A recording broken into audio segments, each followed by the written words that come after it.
They hate Judeo-Christian value Western democracies.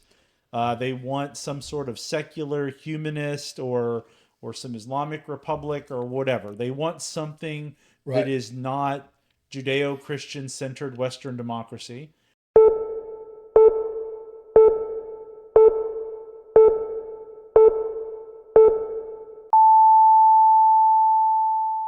Welcome back to the newest episode of A Better Conversation, a podcast put on by A Better Dallas. As always, I am your host, Chris Clement, joined by co-host, producer, all-around great fella, and most importantly, the greatest mustache in North Texas, Mr. Kyle Mason. Thank you so much for that wonderful introduction. Yes, I am happy to be back. I'm glad we made this happen. We got some fun topics, mostly national. We're going to talk about a few Texas things, but obviously the biggest topic is Summer of Love 2.0. 3.0, 4.0, 8.0. Something like that. The new. You can feel it in the air. Well, feeling it in the air is our special guest this week, the always unfiltered, one and only Mr. Stephen Chacko.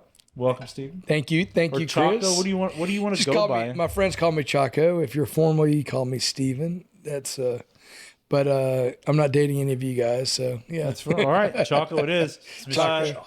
Before we get too far, I do have to go ahead and let everybody know Chacko doesn't speak for anybody but himself because this could go wheels off.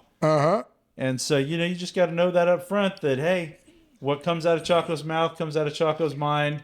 Sometimes there's a filter between the two, but not always. Not always. And that's the way we like it, though. Just Yep. anyone come on, Yep. let us know what they think. Yeah, That's it. It's exactly it. Yeah, this way. I like this podcast. I think it's a phenomenal thing, and I'm so glad to be a part of it. So thank you. Oh, absolutely. Well, that's part of the thing is having a conversation with, people that are going to be unfiltered, people that are going to give their perspective, their view of things. But the thing is, and I'll say going into it, you and I have disagreed about things in the past, Yep. but it's never been disrespectful. Never. It's never been name calling. It's just like, hey, yeah, we might have a different point of view on this. Absolutely. And one thing about the great conversation, better conversations, is about that. You don't want to have situations where everybody's just shaking their head and like, oh, I agree. Everything's great. Nothing's always great. There's always different opinions, and we need to hear both sides of that argument. And that's probably a great conversation is about. We might have jumped a little bit. Tell us a little bit about yourself. So I am a son of a minister. Parents came from South India. They were born and raised, fell in love at a Bible college and broke the culture, came to America. And kind of said, you know what, we're on our own. We're no more the Indian culture. They weren't, again, they were in arranged marriage, and Dad came to Oral Roberts University in Oklahoma and then brought my mom over, and that was it. I started learning real estate from my father because he didn't want to take any more money from the church. So he learned to do a little bit of real estate. And I remember buying a 5-acre piece of land in East Texas and cleaning it up and then selling it 2 months later and almost doubled his money. And then did some other real estate deals. And so as a family, we were, I would say, successful with a family farm out in East Texas, over 300 acres. That is completely debt-free. So Oh, wow. I learned. Not a lot of farms can say that. Yeah, exactly. And in our family, we learned that was our motto. And I had almost 16 years of my real estate without any debt. Yep. Wow. And then, it's crazy too about, real estate is that it's people get into leverage debt to like borrow money from the future. Hey, can I get a 30-year loan? Sure. Can I get a 30-year no interest? Sure. Can I get a 30-year no interest, no down payment? Sure. It's like, all right, let's rock and roll. Yeah. But enough of that. We'll get back into that a little bit later. Before we kick off about what is going on and the hellscape of LA and then what might to become over this weekend, Flag Day, the Army's birthday. I'd like to read a quote, and the audience can kind of guess who actually said this. We simply cannot allow people to pour into the United States undetected, undocumented, unchecked, and circumventing the line of people who are awaiting patiently, diligently, and lawfully to become immigrants in our country. Now, if you thought that that was Donald Trump or one of his advisors or Steve Bannon or something like that, you would be completely wrong. Hold on, do we get to guess? Do you want to guess? Yeah. Good. I wasn't going to put you guys on the spot. What's your first He's guess? reading my screen, though. I have a big-ass screen here. I think that's somebody that's so wise, so full of wisdom. I think it would be like something like, is it Eric Holder? No, is it Eric Holder? No, it's not Eric Holder, but you're on the right track. Oh, Is it? I'll take Barack Hussein Obama. It is. Hussein Obama. It is Barack Obama in 2005. That's right. Eric Holder said, "If you see them down, kick them."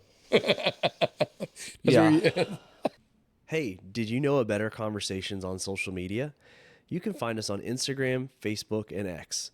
Following us will not only keep you up to date on our latest podcast drops, but will also keep you informed on current events around DFW, including election news, volunteer opportunities, and social events like late cleanups on Saturday mornings or our happy hours throughout the month where you can meet like-minded people in a fun social setting. You can also meet local politicians and activists that are our guest speakers. Follow the links below to connect. Yeah. Well, we're not going to apply that to this conversation, but tonight people will be applying that for sure. Yeah, there are some people going down there. Yeah, exactly. But you can see how far that this conversation has progressed in 20 years. I would say digressed. Digressed and changed in 20 years from Barack Obama, which is kind of, maybe that's just too far in the past now for the Progressive Party, but he was the person that broke all of the voting norms. He created this collective that was never going to be broken again.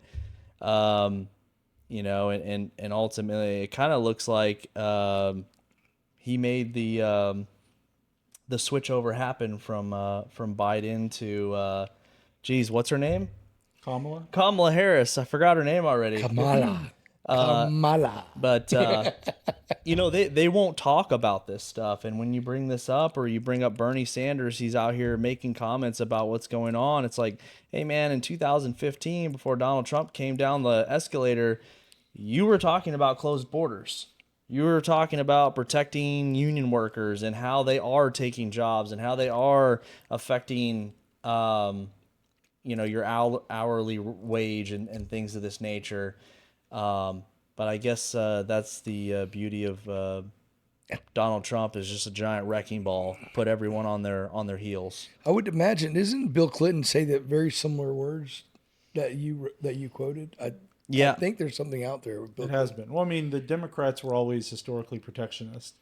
And so a lot of that came through the immigration policy. Here's my thing, is that I think the word you used earlier is progressive. Right? I mean, this is sort of the great flaw of the left, is that they always have to be progressing. Yep. There is never good enough. There's never fixed enough. There's always more and more and more. So you go from you went from gay marriage, and then once that was achieved, you progress to the next thing. So you're talking about just recognizing trans people. And then once that was achieved, well, now you've got to trans your kids. You got to celebrate them. Then they went too far. The pendulum swung back. But you see the same thing. Like, it's just everywhere in this. Look, I mean, I'm going to go ahead and get to the end here. Like, if you read Marx, if you look at the basis of Marxism, it tells you that you've got to tear all this stuff down. You've got to get rid of the family. You've got to get rid of religion. You've got to get rid of any sort of civil structure, anything that surrounds that economic core you're trying to get to. And that's exactly what you see. Borders are part of that. 100%. I think, like, from, when you see, especially like when you're growing up and, I'm literally the black sheep of my family. Like, my whole family's lighter skinned Indians, and I'm like the black sheep. So I get a lot of like cultural like mixes where oh, he must be black, or oh, he must be brown, or he must be Hispanic, or whatever. And you walk into those groups and they think you're one of them, and they start talking to you like, you know how it is. And I'm like, no, I don't know how it is. You're like, my gosh, it's really good. You can put liberals on their back feet. Like, what? You're assuming my. Oh, yeah. Oh, they do all the time to me. Absolutely. I mean, I text you all the time, and I'm like, "Hey, how's that Indian trade deal going? Exactly, Like, have you heard anything like from the homeland? Exactly. Like, what are we? Yeah, Are we gonna make a exactly. deal here? Because that's Yeah. like the big one we're waiting on." Yeah, I get that. When you deal with the minority areas, and sometimes you get this group that's like, we had recently, well, a year ago, Tarrant County GOP chair Beau French did a debate with the Democratic chair with Tarrant County, and that was really cool. I went to that event. But there was a lot of people looking at me like, how dare you sit over there on that side? And so later on, they came to me and said, why are you with them? And I'm like, because I believe in America. I believe in freedom. Right. And they're like, but they're racist. And I'm like, no, the people that are the most racist are the Democrats. Are you kidding me? Like, yeah, it's like, and my freedom to develop is mostly Republican values, so sorry, that's the way it is. And I forget which organization, but during this intersectionality conversation, Slavic people became kind of in the same category as people that were black. Yep. And my uncle was really big into the 23andMe, and we looking back, and I was like, oh my gosh, please let me have some Slavic blood, because I will milk that so much. But I don't really have much, there's not much in there, but I'm probably more Slavic than Pocahontas is. Yeah. I heard gingers are now black too. Oh, that's true. Well, and I got that. I got that, baby. We've heard orange is the new black. Now Orange is the new black. Red is the new black. Exactly, right. That's the new show. We were kind of going back to what we were, I guess, opening kind of skirted. Yep. But obviously right now going around, in California and other parts of the country, you have all of these protests, riots, mass demonstrations because of law enforcement. And by law enforcement, I mean ICE enforcing immigration laws. Right. Over, recently there has been an uptick. There was a push. I can't remember the name of the operation, but there was some operation where they were really doing a push again for violent criminals and for people that were missing their hearings, right? Yep. These alleged asylum seekers that were just, through the goodness of my heart, I'm just here trying to escape the hardships. Oh, I'm not going to show up to my court hearing. And why do I not show up to my court hearing? Because I know that I don't actually have a good asylum claim. Yep. And I'm going to have to go back home. Yep. And so what you have is you have ICE out there just enforcing immigration law. That's it. And what you end up having is all of these lawless people, these people that hate, and I just honestly do, they hate Judeo-Christian value Western democracies. They want some sort of secular humanist or some Islamic republic or whatever. They want something that is not Judeo-Christian centered Western democracy. And they are using this as just another opportunity to attack. Mm-hmm. And we see it every single summer. And we talked about this a little bit in pre-production, but an image to me from the LA riots, from the current LA riots, are cop cars having rocks thrown on them from an overpass. Unbelievable, yep. And what's there? Somebody holding a Palestinian flag, right? And so you're sitting there and you're saying, this is the same people.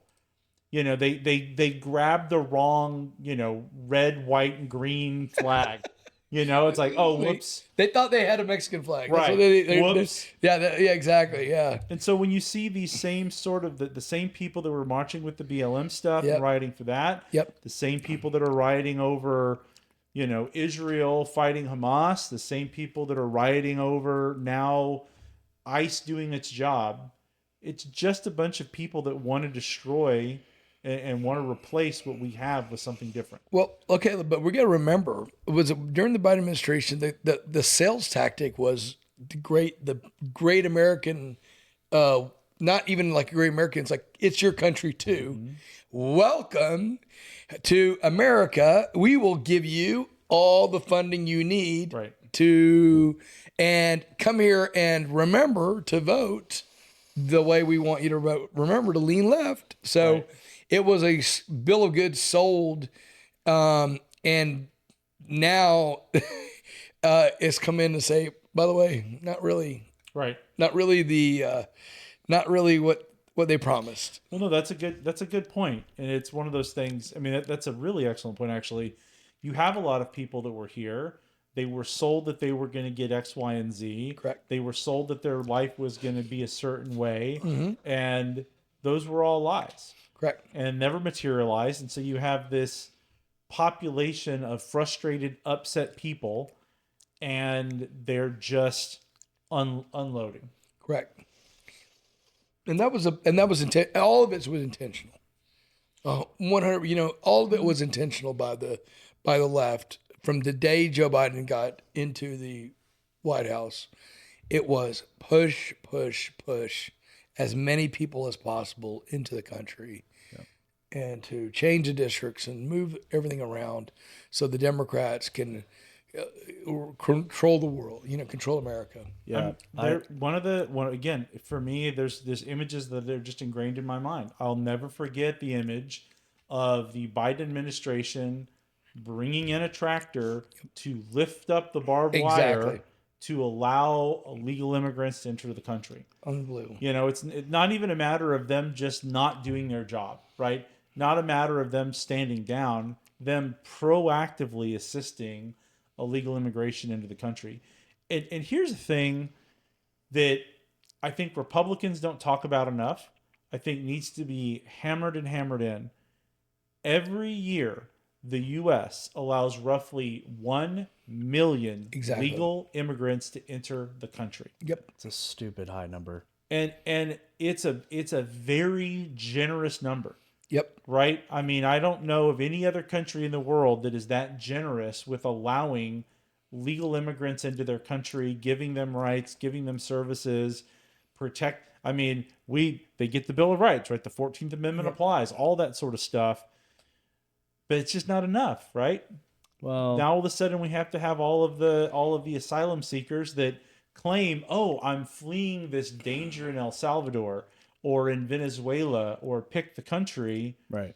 Well, friend, if you've made it to Mexico, you've escaped Right. your dangerous home situation. You don't need to keep going further north. But remember, guys, we have to understand they were given a template.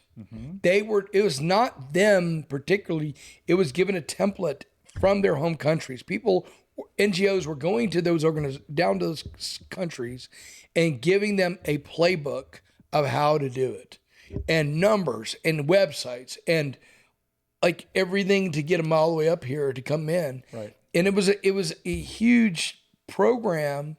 And by the way, what really sad is all the churches, the Catholic Charities, the Lutheran Church, all the funding of the NGOs to give these church groups, they were thinking that ultimately they were just like making money on it. Yeah. Well, I wouldn't say that about the churches. They're serving people in need. Sure. The difference is that the church's interests aren't a nation state. Correct. And so when you're a church providing services for people, it doesn't necessarily matter what their place of origin is. That's just one of those things where, in my opinion, you have the NGOs and those that are trying to facilitate this open border stuff taking advantage of the churches. Exactly. Okay. I get that. No, I would disagree with that. Those are okay. Why do you disagree with that? Well, because now they're kind of in the churches, but they're like Lutheran churches and Catholic churches. They are ran by people from those countries, or they're from those. It's like the protesters. A lot of these protesters are legal because they were born here, but their parents are illegal, and so they're like second or third generation, and they set up these churches and these NGOs to funnel more people from their country or where their parents are from into the U.S.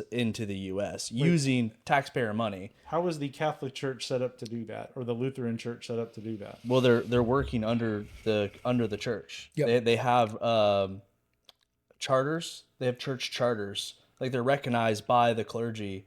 These different churches are recognized by the clergy. There's 2 or 3 out of Fort Worth that were taking money from the government because they set up NGOs that are funneling people, down at the border, helping them get across, helping them claim asylum, and then transporting them, throughout the country. I think you're conflating the churches with nonprofits and NGOs. The churches were doing it. Okay. Both were doing. some non NGOs had nothing. It was a mix, Chris. Nothing to do with the church. It was a mix. Right. But I don't think I would disagree with you that the Catholic Church was set up to funnel illegal immigrants into the country. No, I didn't say the Catholic Church was set up. I'm saying there are Catholic churches that are doing that. Catholic Charities was a big part of it. Right. Catholic Charities is providing its services. Right. I mean, it was Catholic Charities was all the way down into Mexico. Right. Yeah. Catholic Charities is everywhere. Yeah. I'm just saying, from the real estate, I had from a real estate point of view, I had a guy, people contact me about, hey, we're part of refugee services. You can even look it up. Refugee services stopped ending in Fort Worth recently. And they were calling me and said, hey, do you have room? We have this much money. I just was like, no, I'm not going to do that. And we had a right to refuse that. But they were landlords out there. They were like, hey, this is great money. How much money they're making. But again, I just think, the process is, as a immigrant son, my mom and dad, like you said, they came here legally, and it was, my parents came here and they were feeling that blessing of being in the United States, and then they went through the whole motions of how to be a U.S. citizen. I remember my parents buying the encyclopedia and sitting there in the living room reading the things that they have to know about to be U.S. citizens before they could raise their hand. Right. And I love that value that was instilled in me. And I see, people that want to come to the country illegally or take advantage of the country. And I feel like that's not, it's absolutely cutting in line to those people that are really hardworking, that want to do the right thing, and that want to do the proper steps to become a U.S. citizen because they're proud about it. Well, if you don't just have your border open and then willing to have these people, take the lower paying jobs and also give them benefits, you're a bad Christian. I've seen that floated around so much by people who are not religious, mostly by people who are not religious, or I don't think they are. And they probably will make fun of Christians and, the Christian faith all the time. They probably wouldn't make fun of Muslims or anyone else because they're oppressed, but Yep. Would definitely make fun of Christianity on a day-to-day basis. But now it's they kind of throw it in your face. Well, if you want a wall and you want a border, it's oh, well, you're not Christian. It's I can't tell you how many stories in the Bible. It's how many cities were under siege and how many border conflicts there were and how many changes of kings and things. It's being Christian doesn't mean you just allow anyone into your home, whether that is your little home or your city, state, or your country. It's that, if it's and I think that's the most frustrating people. I think at a baseline level, that's the most frustrating thing for Americans, regardless of how deep you're in this, is that you wake up every day, the laws that you're supposed to follow, you're trying to do the right thing every day, you're going to work, and you see these people on TV, whether it's with the riots and they're breaking all these laws, and we saw the Summer of Love, and I think that really rubbed people the wrong way. It's Right. Nothing happened to any of these people, and they just did billions of dollars worth of damage. Everyone's oh, systemic racism and George Floyd, a drug addict, and it's that guy. And then we also have people just pouring across the border, and then they show up and they are so entitled. I mean, not everyone is entitled, Yeah. but I mean, if they show up and it's hey, where's my shit? I need the things that was promised to me. This is the land of whatever, whatever they were sold. And it's They were sold on a bill of goods, yeah. it's dude, I'm not getting any handout here.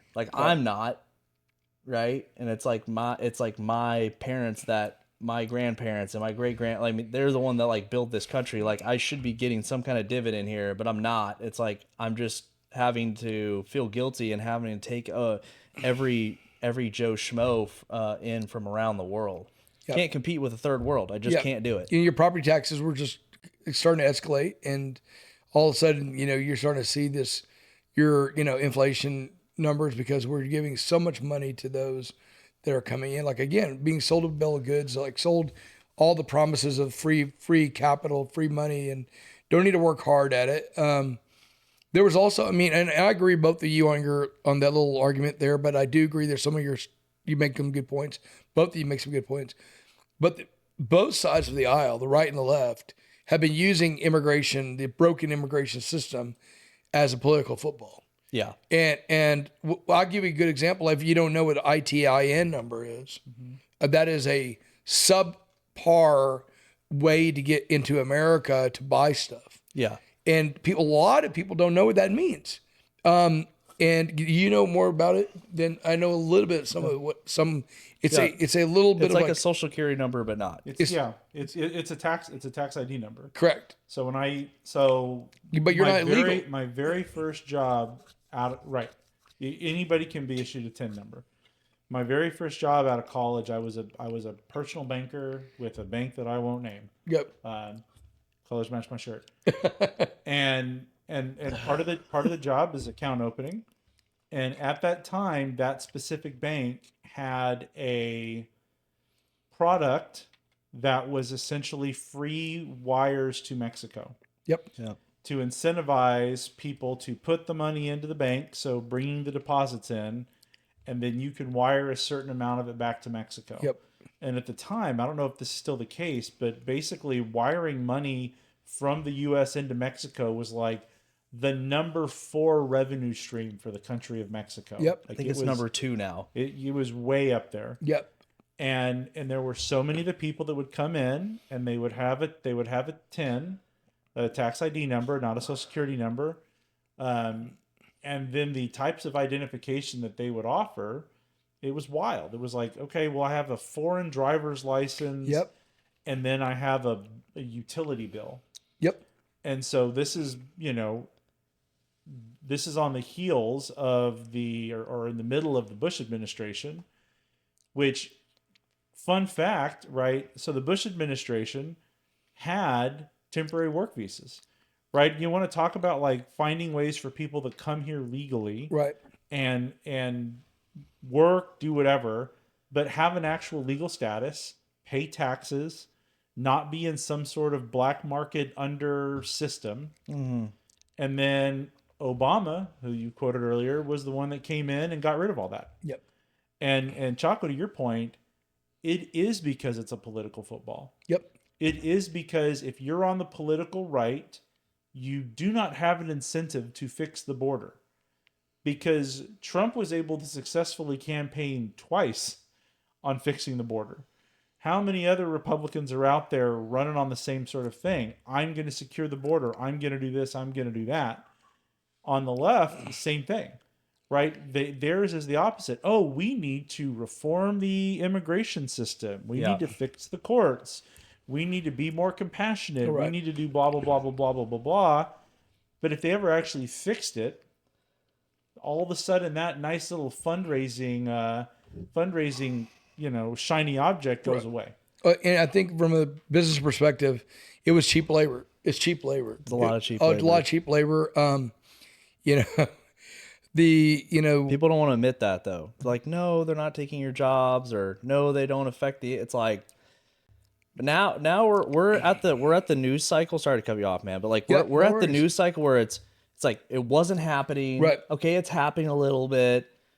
Okay, it's happening, but you didn't want to do those jobs. Now it's happening, and it's a good thing. They just did a massive raid in Kansas where like the entire factory was using phony social security numbers and BS documents. Yep. If the people are willing to come here illegally, use someone else's identification, and I mean, what else are they willing to do? I mean, if they can use that identification, why couldn't they go get food stamps? Why couldn't they go get? And they do with the ITIN number. And they do. They can do that. Yeah. So here's a question that I have for you, sort of on a business owner front. Right. So one of the things that gets thrown out there is the E-Verify system. Correct. And so I'm going to say, for me, I'm I have a hard time wrapping my head around it because there is the part of me that hates the federal government being that involved with every hiring. Yeah. You know, like I really, really don't like that. I agree. But on the other end, it's also a great way to root some of this crap out. Yep. And to go after, you know, the root. It's like, okay, well, these, you know, look, if you want to get rid of ants, and I'm not trying to dehumanize illegal immigrants, but I'm just using this as a metaphor. Yep. Then don't leave food laying around. Correct. Exactly. And so closing the loopholes or closing down the business owners like Kyle talked about. You talked about this factory. I know you talked about like the chicken factory in Mississippi or Alabama or something like that in the past. Yeah. When you shut down that, you disincentivize the illegal immigration. So how do you wrap your head around E-Verify as a possible solution for that? So from a landlord's perspective, a lot of people say, well, you have a lot of illegals in your property. By law, we can't even ask. Mm-hmm. We cannot ask. So we provide housing. And I understand the government's standpoint on that too, because they want people to have a shelter. So do, you know, as again, an immigrant son, do I want people to be here legally and living here and getting any of the resources that should go to the people that need it the most? No. However, we also need to find a good balance there. It has to take leadership. And I think like you're seeing in this news cycle with Trump's administration, go back, we'll give you $1,000 to go back. But when you do that, you'll qualify to be, if we want you to come back, you have the opportunity to come back when we start opening up the doors again. Mm-hmm. So it's a good faith measure saying, hey, we want you to go back, do the right thing, and then come back over, but only in our we're going to funnel it the right way, you know? I just can't imagine anyone taking them up on that. Well, I mean, some people did. So a lot of people did. A lot of people got $1,000 and went home. Really? Yeah. So part of my thing on immigration is growing up on the border, right? I mean, I grew up in a small town in southern New Mexico that was an agricultural town. There was a ton of seasonal labor, right? The town of Deming, New Mexico could not year-round support an employee base to handle all that. So workers are migrating from somewhere. And what I've seen a lot is you have people that don't want to be here all the time. They just want to come up and work the season, make the money, and go back to whatever, go back to their home, right? But the fear is as soon as I cross the border to go back home, I might not be able to get back here, or I'm going to have to go through hell to get back here. Right. So they kind of are. I mean, they're here, they're working seasonally, and if you gave them the option to go back home and come back, I think like people like that, they take the $1,000, they go home. They might try to come back later if you can give them a legal way to do it. Right.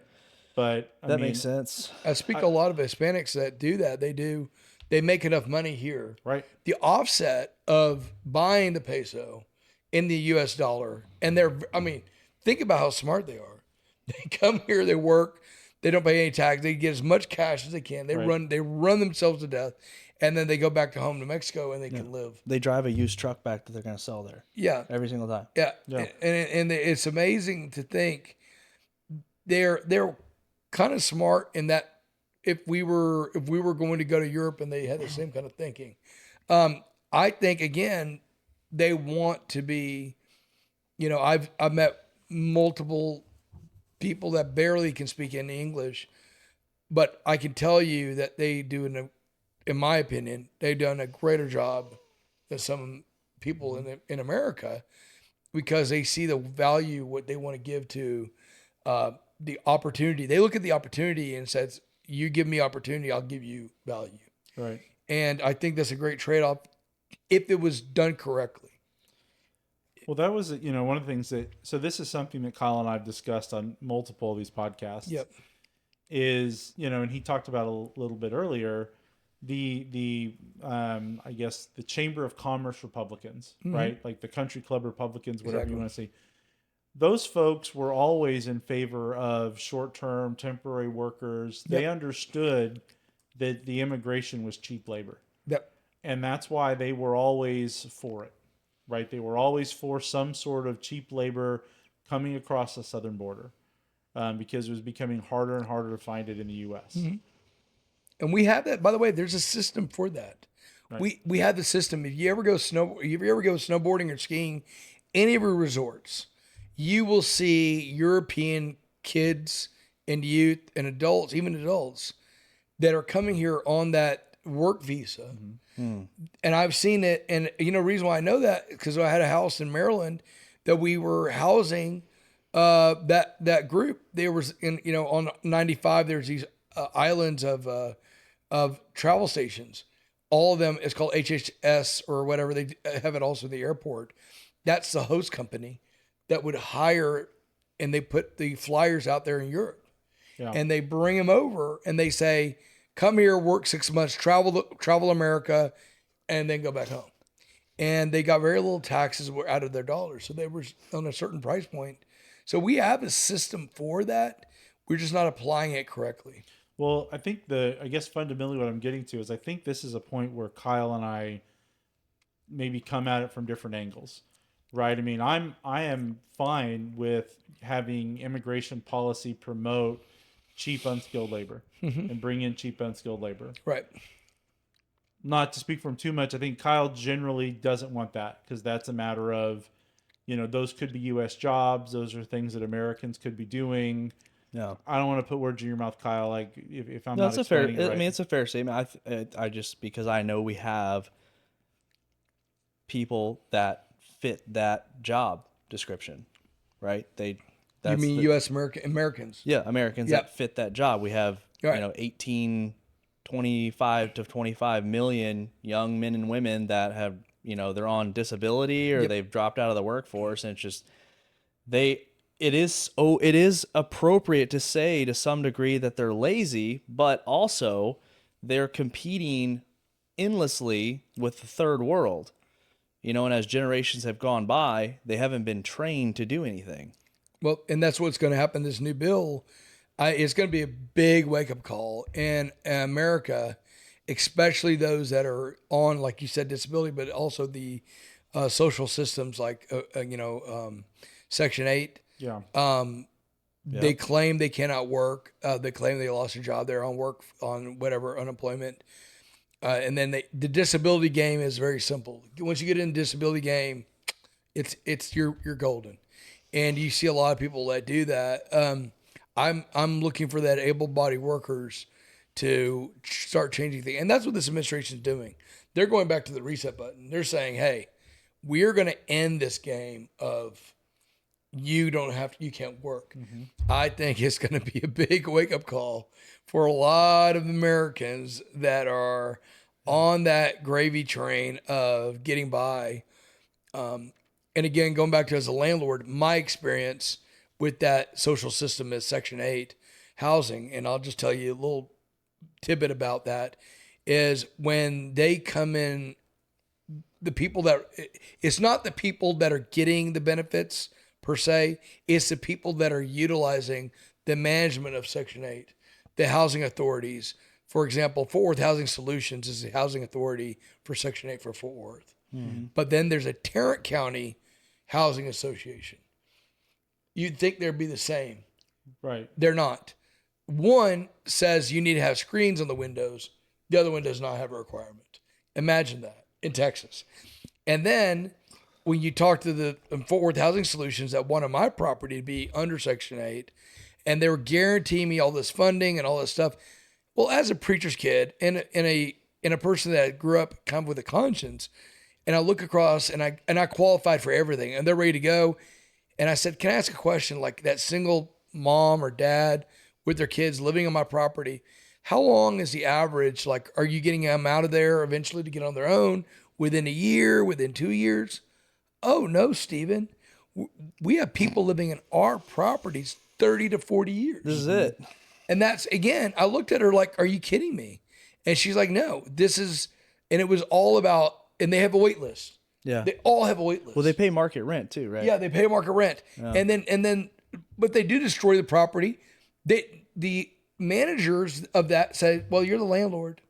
That's our responsibility. Yeah. And they even have courses to teach the people that are in the system getting the vouchers how to stay low income. Yeah. Can you believe that? Well, it can, because, and again, I think this goes back to one of the things I said earlier.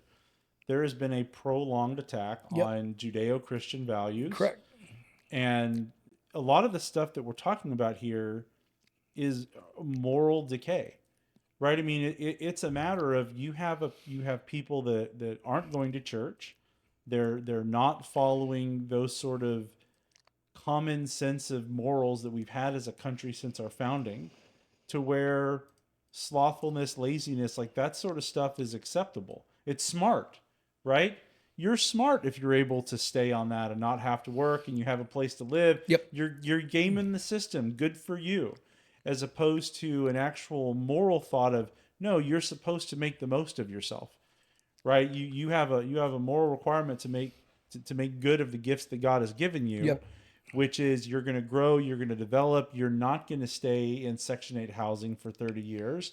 It's going to be a temporary thing, and you're going to develop, and you're going to grow, and you're going to prosper, and you're not going to be able to do that stuff. Right. But there is that not just the humanistic, like, I don't know, I want a nicer thing, be happy with that. It's like, no, you have a moral calling to be better.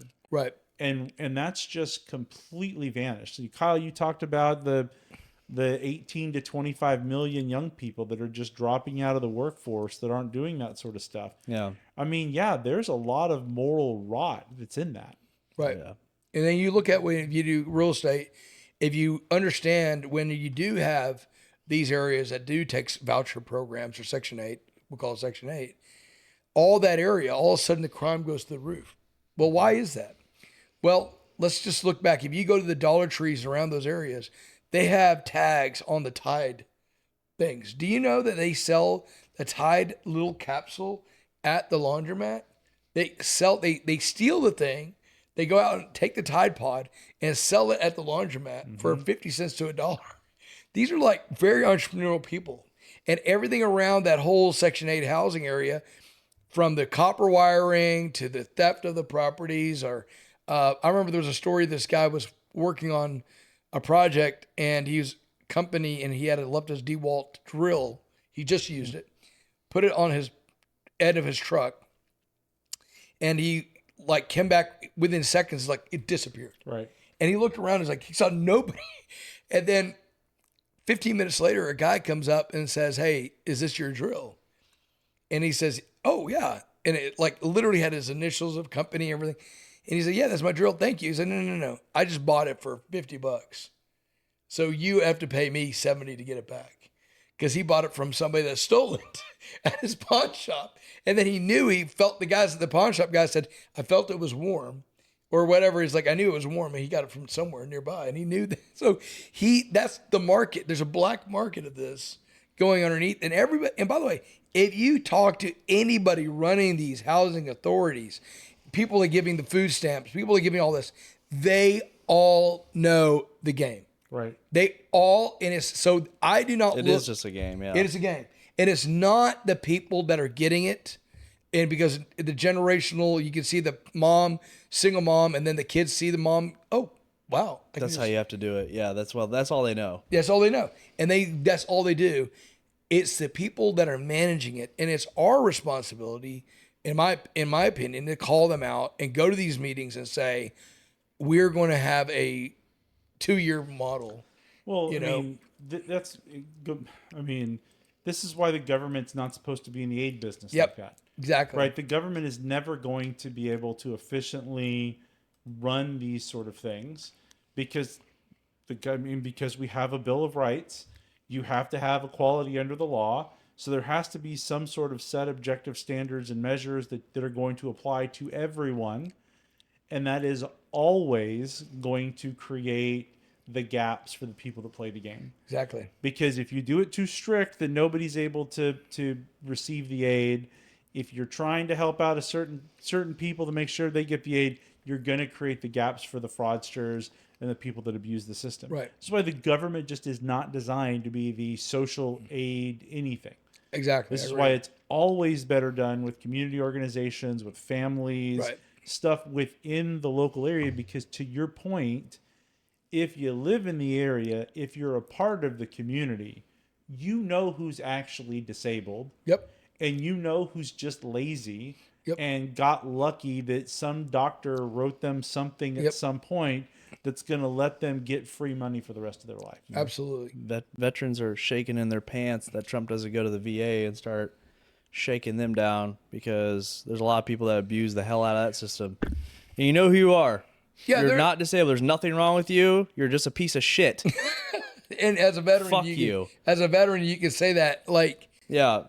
People tell me oh man, I got 100%. I got this. I got that. Yep. They're sitting in the parking lot in their new Charger. Yeah. I got a busted ass Honda Civic from 2017. Fuck you. oh, I see it in my when I rent in my apartment. I mean, I live in a condo system. All of a sudden, I see these signs, reserved sign for unit 12-2. I'm like looking at the person like, wait a minute, are you handicapped? No. I just went and got a doctor's note and said I have a knee problem. I got this notice, and like now all the free spots are like not available. There's like a sign for every unit, and one of the girls like, oh yeah, Steven, you know, you need to go do it too. I know a doctor. I'm like, no. And so again, this goes to the moral decay. Yep. Right? Because those people used to be shamed. Correct. Yeah. Right? It used to be There's no more shame. if you were on disability, like it was not an accepted, celebrated thing. And so if you were on it, it's because you absolutely had to be on it. Correct. You truly were disabled, because otherwise you wanted to be able to make your own money and hold your head up high. A movie that I love, Cinderella Man, right? I don't know if you guys have seen that movie, boxing movie. Yep. My favorite scene in the movie is when he returns the money to the welfare office, right? He has to take the welfare money because he can't feed his family, but he starts making money as a boxer, and he shows back up to the welfare office to give the money back. You couldn't do that today. You can't, but that's the They'd be like, ethos, right? Like that's the sense of like shared morality that we have as a society, because this is the problem. The problem is that you don't have that sense of self-governance. Yep. You don't have that sense of shared morals. And so you have to have the government, right? Because now all of a sudden, because people can't self-regulate and they're abusing the system and they're taking advantage of one another, now all of a sudden the government has to intervene. Exactly. We talk about the immigration stuff.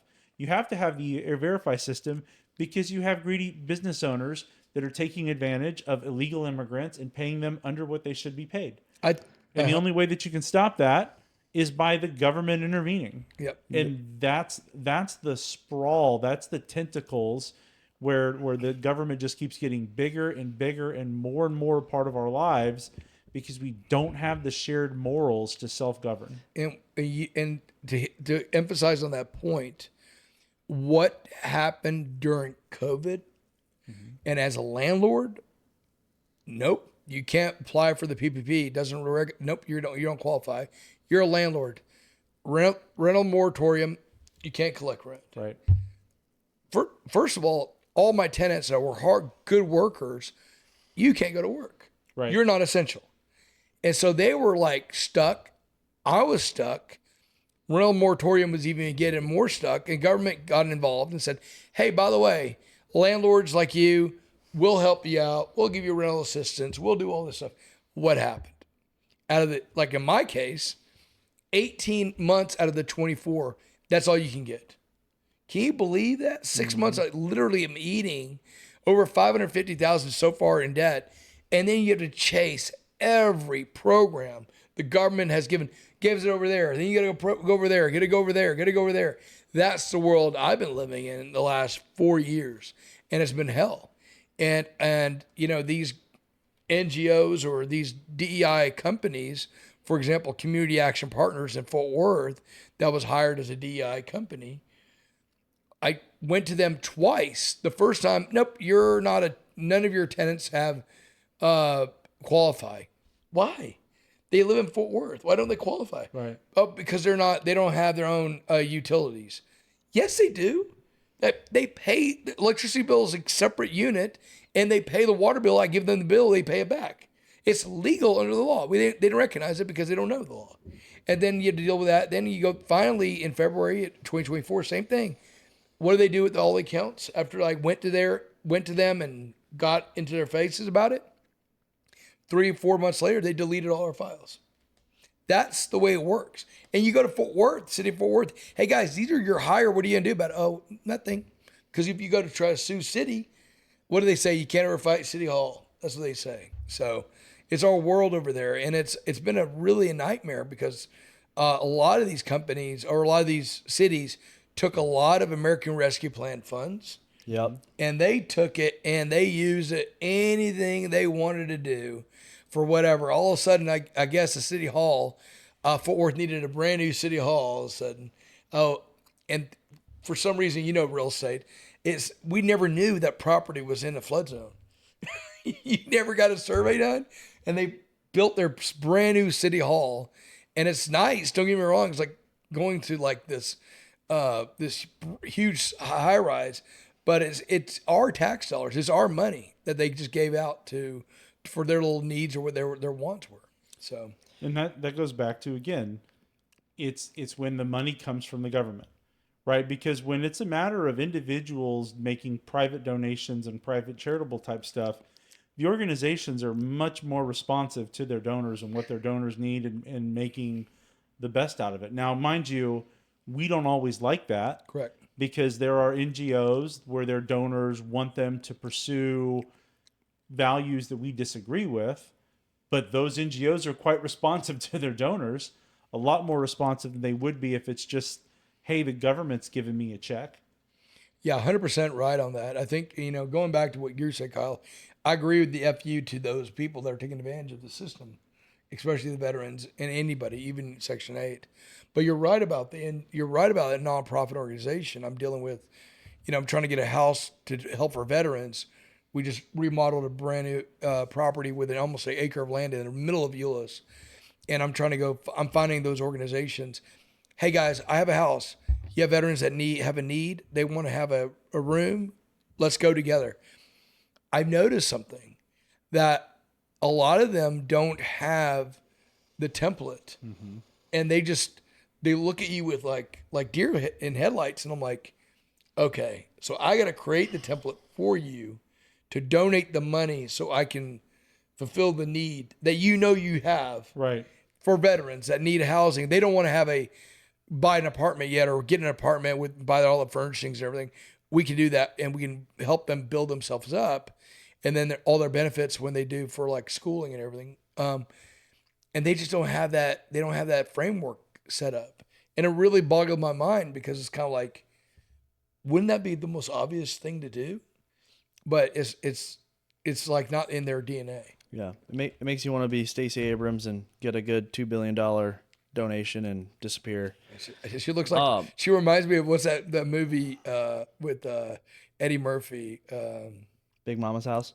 Yeah, what was Eddie Murphy? What was Eddie Murphy's movie? Nutty Professor family. Oh, Nutty Professor. Yeah. She's a nutty. She looks like the plumps. She's like one of the plumps. Look, she's paid. That's for sure. All right, I want to do a real quick hard pivot back to LA, and then kind of like roll into what is possibly gonna happen this weekend. So, one thing that I've noticed, people jump right over, and it's really an important fact that the left really doesn't want to talk about, and the right's really not pointing out, I don't think strongly enough, is like, why is ICE, Border Patrol, now the National Guard, and now Marines showing up into the city? We had an election, popular electoral college, overwhelmingly people were like, hey, we want immigration enforced. This isn't 14th or 15th century Italy where we have city-states. And it's like, it'd be impossible to really come to some kind of immigration neutrality where you can get this thing under control, after having millions of people flood in, if you're going to have cities like LA or, Denver or Seattle or even Dallas to some extent. Right. Be a sanctuary where you can come in here, you're good. You don't have to worry about all these issues. It's like, okay, well, the city of LA at that point is holding how many illegal aliens, right? It could, hundreds of thousands, really. ICE decided, okay, we're going to go in there and we're going to raid some businesses and find out who's there and who's not. These are the same laws that Barack Obama was enforcing. Mm-hmm. He's still, to this day, and I think honestly how things are progressing as far as daily numbers, he probably will still end up deporting more than Trump. I hope that's not true, but he deported over 3 million people. It depends on how you want to split that number, but right now he's the porter in chief. He still holds that title. He's enforcing the same laws. The people of California and LA are saying, no, we don't like that. And so to win this, we're going to do two things. We're going to intimidate the federal officers by trying to find out who they are and doxing them, endangering them and their families. Or if that doesn't work, because now they're wearing masks, right? And they didn't fall for the guilt trip of, oh, you're not allowed to wear a mask. Why are you wearing a mask if you're not doing anything wrong? Yep. We're going to throw bricks at your head, which is a felony. You can kill somebody very easily by throwing a brick at someone. You can kill someone very easily by punching them. Exactly. They fall on the street and hit their head on the concrete. I mean, come on, dude. And that's actually why this all started, was people assaulting other people, federal officers doing their job. Mm-hmm. LA doesn't like it, but LA is a problem. Now, people will argue, and we talked about going back and forth with the political football of immigration. I'm going to throw a big one out there. This is Reagan's fault. Okay. Wow. This is Reagan's fault. I want to hear that. I know where this is. I want to hear this theory. I want to know where this is going. Reagan made a deal, was a bad deal. He didn't follow through with it. The Republican Party and all of his cadre, his big crew there did not follow through with it after he lost his mind in his later days in his administration. They made the deal for amnesty. It went through. Nothing else was was done with it. Oh. So now what you have is you had hundreds of thousands of people that got amnesty in California, mainly California. Really, it was very, very heavily in California. They got amnesty. That also gave cover for more people coming into California. Those people voted in California to have more liberal policies. Look at how they hold their elections, right? It's not a Democrat or Republican ticket anymore. It's whoever the two top people get the percentage of the vote. It's always Democrats on the ballot.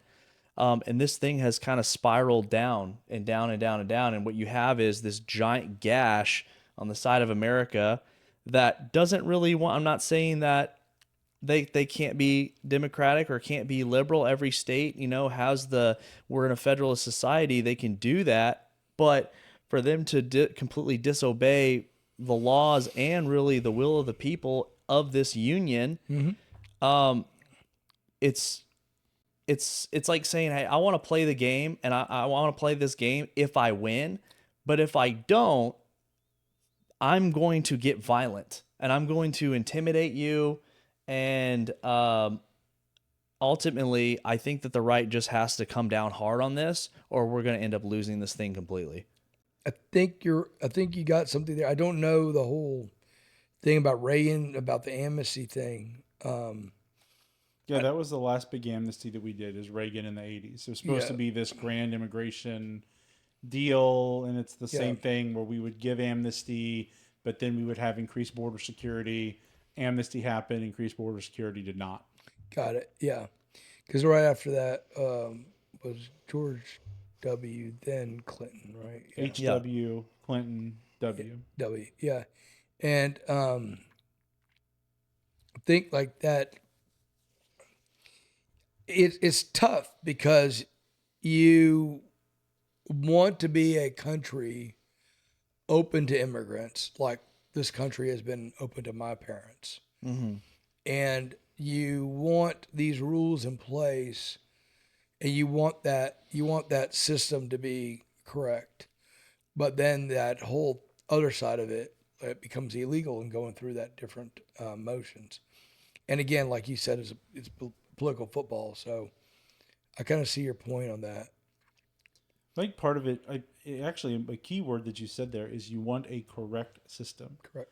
And the problem we have right now is that no one is trying to correct the system. Mm-hmm. You have people that are just that don't like the system and are trying to blow it up. Right. And that's the problem that we're seeing out in California right now. Right. And part of it, again, and it goes back to the money. It goes back to a few things. One, again, you've got this Marxist agenda that exists, that's out there. They want to destroy Judeo-Christian Western democracies. You see it all over the world. Yep.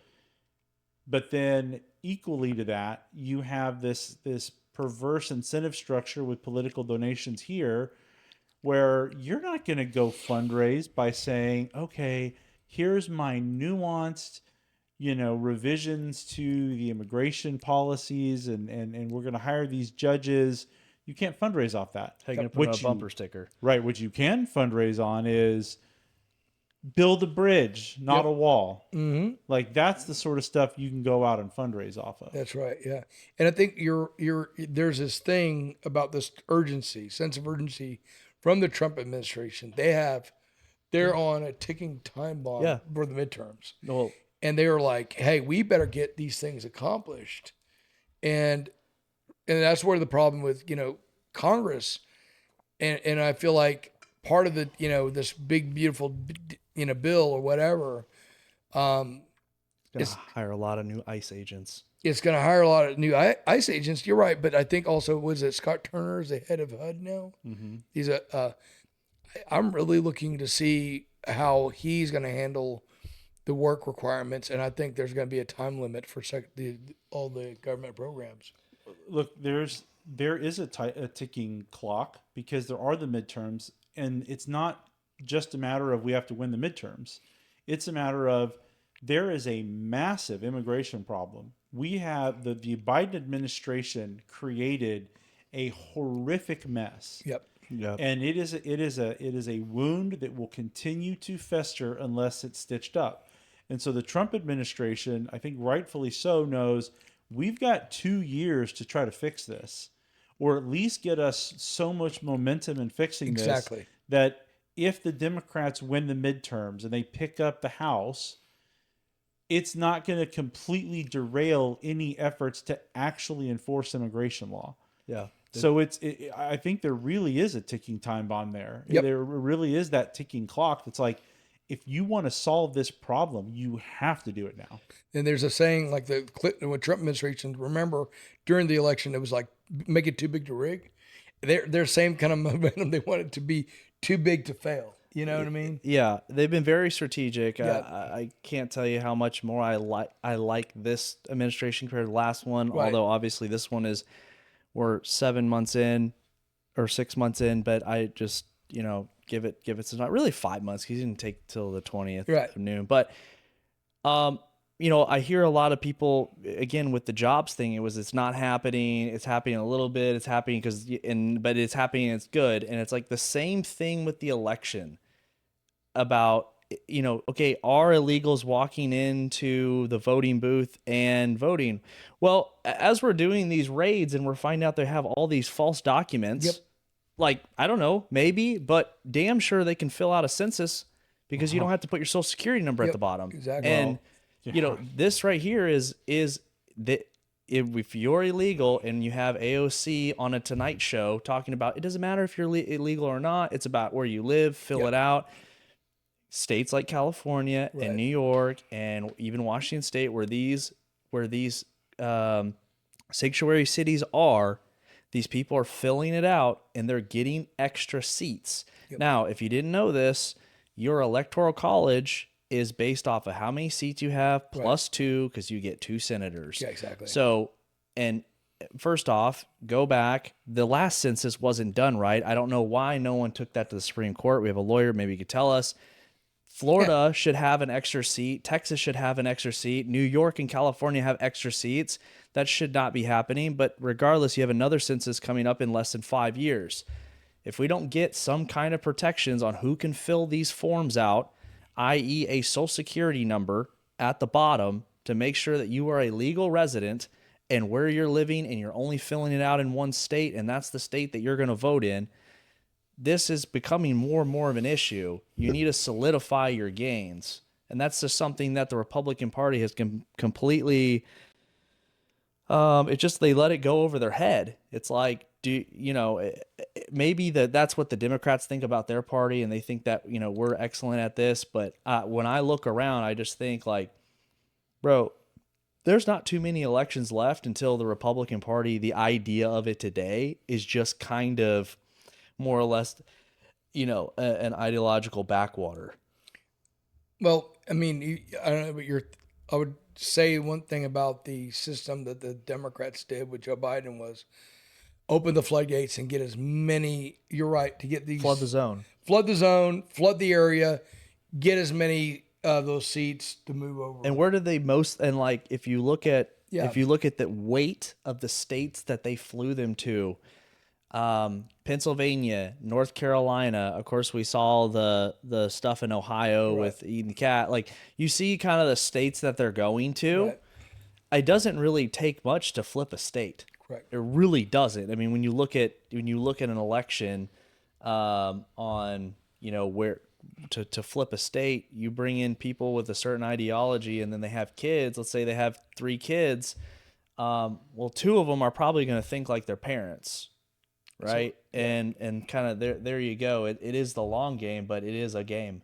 Anchor baby. They were trying to do anchor babies and stuff like even the Chinese were coming here doing that too. That they're still trying to come here and do that's a huge thing. That mm-hmm. right there. I let's not open up the book with Kyle and the Chinese because I will.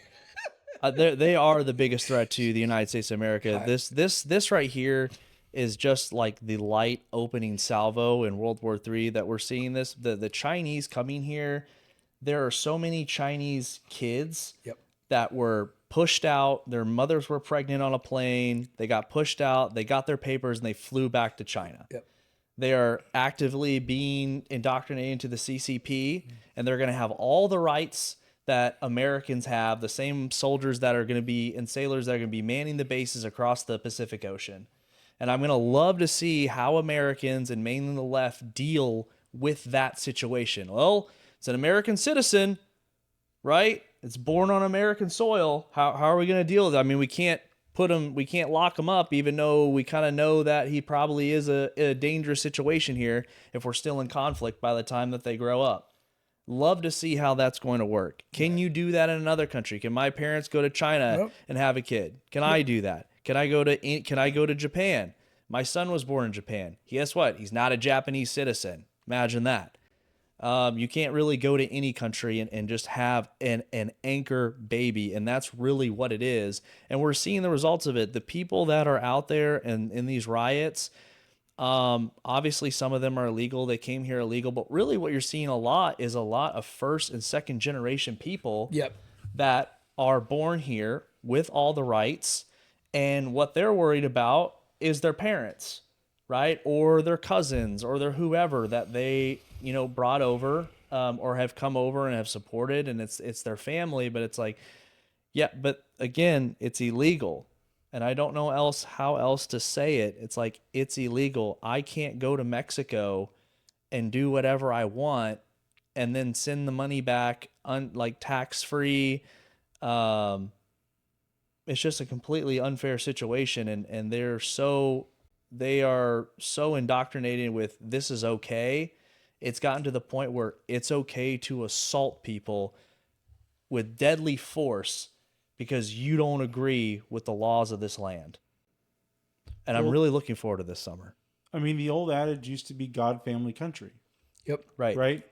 And the thing is if you take the first part out, everything you just said makes all the sense in the world. Of course I'm going to act out to protect my family. If I don't have some sort of higher value that's going to compel me, absolutely, I'll break every law in the book if it benefits me and my family. I mean, that's I hate to say it, but I think that's a very cynical but humanistic, logical type of thing. It is If 100%. you don't have a higher value to put yourself in check, and that's kind of the problem that we have overall. And it even comes down to stuff you talk about, like whether or not birthright citizenship should continue as Americans or in America. Right. Right. That's something that, again, well, if we want to change that, we are probably going to need a constitutional amendment to change that. Yeah. And I think you're 100%. I think, and I hear a lot of the church, and when you're talking, Chris, and so I agree with you, but I think the church became very lackadaisical on a lot of the approach. I will give you an example. The church that I grew up in, the Disciples of Christ, the same church I founded TCU. My dad became a doctor of theology from the school, Bright Divinity School at TCU, and then became an area minister. But the same Disciples of Christ church let go values. Some would say, well, they're doing more acceptance. And I'll give you an example. In Disciples of Christ Church in Katy, Texas, they allowed a trans drag show in the church, or a drag show. And when that occurred, a lot of the churches and a lot of our Christian churches are very independent. Yeah. They complained to the head group in Texas, and said, hey, this is wrong. You need to make something. And they just kind of like went wishy-washy. And what happened was a lot of the small churches said, we're out. Yeah. Take our name Yeah, the off. Episcopalian Church split not many years ago because of this entire situation. Exactly. They said, no, we're not going to be doing this. Yep. The word is, you're saying the word moral. There's a saying called moral hazard. Right. And that's the moral hazard of what's going on in our society. I mean, that, look, and this probably isn't for a Better Conversation podcast, but I mean, this is, I think, one of the weaknesses of American Protestantism as a whole, is that you do have this constant splintering. I mean, hey, we disagree. We interpret the Bible differently. We're going to go set up our own thing. Yep. And the history is like, that's fine. Right. I mean, all these non-denominational churches that we have, all of these weird, right. You have these things now where you've got these rainbow flag wearing female pastors praying to the trans God. Yep. And it's just like, okay, well, that's their biblical interpretation. It's hard to say you can't do that unless you're a little bit more rigid with the whole schisming type of thing. Right. And I think that's a real moral hazard that we have within the American faith. And one thing that you talked about earlier, Kyle, nailed that when you were talking about how many people will use, the Bible, or use their misinterpretation of the Bible or the misinterpretation of the Word of God to sit there and say you can't be in favor of borders and be a Christian. Yeah. Yep. They'll use it against you. Yeah. So my biggest thing about that is just fundamentally, well, that's taking the Lord's name in vain. And it's a real frustration point that I have. And I am actually, there's a lot of Republican politicians that constantly take the Lord's name in vain, where I'm not talking about the Lord right now to disciple the good word, to share the good word. I'm not speaking the Lord's name right now so that I may glorify him. I'm speaking the Lord's name right now so that you can look at me and say that I'm a good person. And that's taking the Lord's name in vain. And you have so many on the political left that try to do the same thing. There's a TV commercial that I see way too often, especially with large sporting events. What is it? He's with us. Have y'all seen that? Yeah. And it's trying to persuade that emotional response of God, Right. It's using the Lord. It's using the Lord's image to push a liberal agenda that is not in line with Judeo-Christian values, but it's this perversion of it. And of course, this as a pastor's son, this is what the devil does, right? Yeah. The devil's not going to come at you with red horn or big red horns and looking evil. The devil's going to be that guy that's super just a step to the left, looks almost just like that's a pastor, just looks like that's Yeah. a Christian, just a little bit askew. So, okay, so we talk about this as Republicans. In my opinion, I want those certain values within my group that I care about for political wise. But I'm never going to find out what you're doing in the bedroom every night. That's not my goal. And as somebody that believes in that, I don't care necessarily what your sexuality is. I care about you as a human being, what your values are. Do you treat me like I want to be treated? And so I have family members that came out as gay or whatever. And so I love them no matter what. And I will always tell them that. But if that person pushes the line and does a drag show with kids there, I already told that person I love them. But if they did that and I found out about it, you would have words from me. Right. Because those are the lines that draw. Those are the things I don't like. Those are the things that hurt, in my opinion, the moral hazard that you've started creating. We're seeing that, of course, in Chicago recently was the drag show that wants to be in the libraries. It's okay. It's like not a big deal. These are kids. Their brains are developing, and what they want to do is get that youth at that age, Right. and start to get them to show them, hey, this is acceptable. This is the way it's normal. Oh, in fact, you should like that too. I just saw recently a new cartoon of a cartoon coming out and say, oh yeah, I'm trans or whatever. And I'm like, why are we doing this now? No, my girlfriend, I was at work. She called me. She's watching the Transformers cartoon show on Netflix. And one of the Transformer robots says, oh, I'm a they, them. She, her doesn't reflect how I feel on the inside.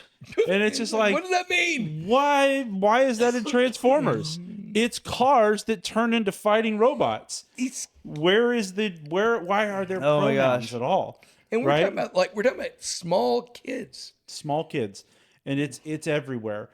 Look, my girlfriend was watching a Jurassic Park cartoon, and there was a same-sex dino couple or something like that.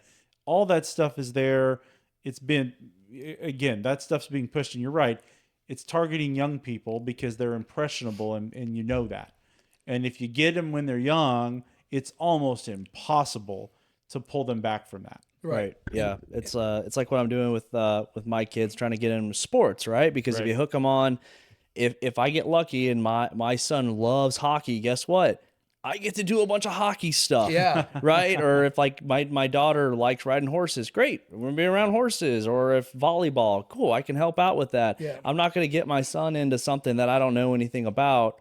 And a side note on the whole trans thing, gays and lesbians, especially dykes, are not liking this movement because all of the chicks that are tomboys and eventually will just be gay are like, no, I'm a dude. And so now you have this delta of lesbians that are like, hey, no, they're not trans. They could just be like lesbian in the future.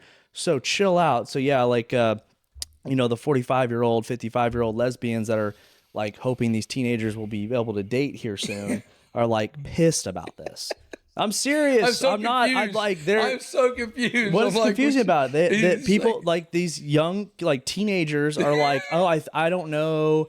I don't like. Oh no, you're trans. Let's get you on hormones. Let's get you like. Well, no, that girl might just be gay. Like she might just be a lesbian here in the next couple years. But you're I'm just really trying to make a.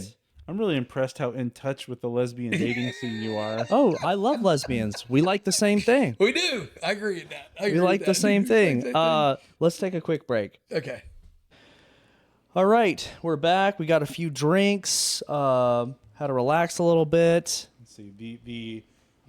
The unofficial official sponsor of the podcast, White Claw. White Monster Energy Drinks. White Monster Energy Drinks. We got White Claws. Oh my gosh, I'm starting to sense a trend on this show. And then we got this guy sitting in the middle, kind of throwing it for a loop. Mildly racist comment. Okay, so now sometimes, you have these dates in history 1066, right? Halley's Comet Oh, I comes. thought you were talking about senior prom. Oh, Wrong dates. No. Okay. 1066, Halley's Comet comes over. The Normans invade England, forever changing the path of history for that country. For us, it is upon us, my friends.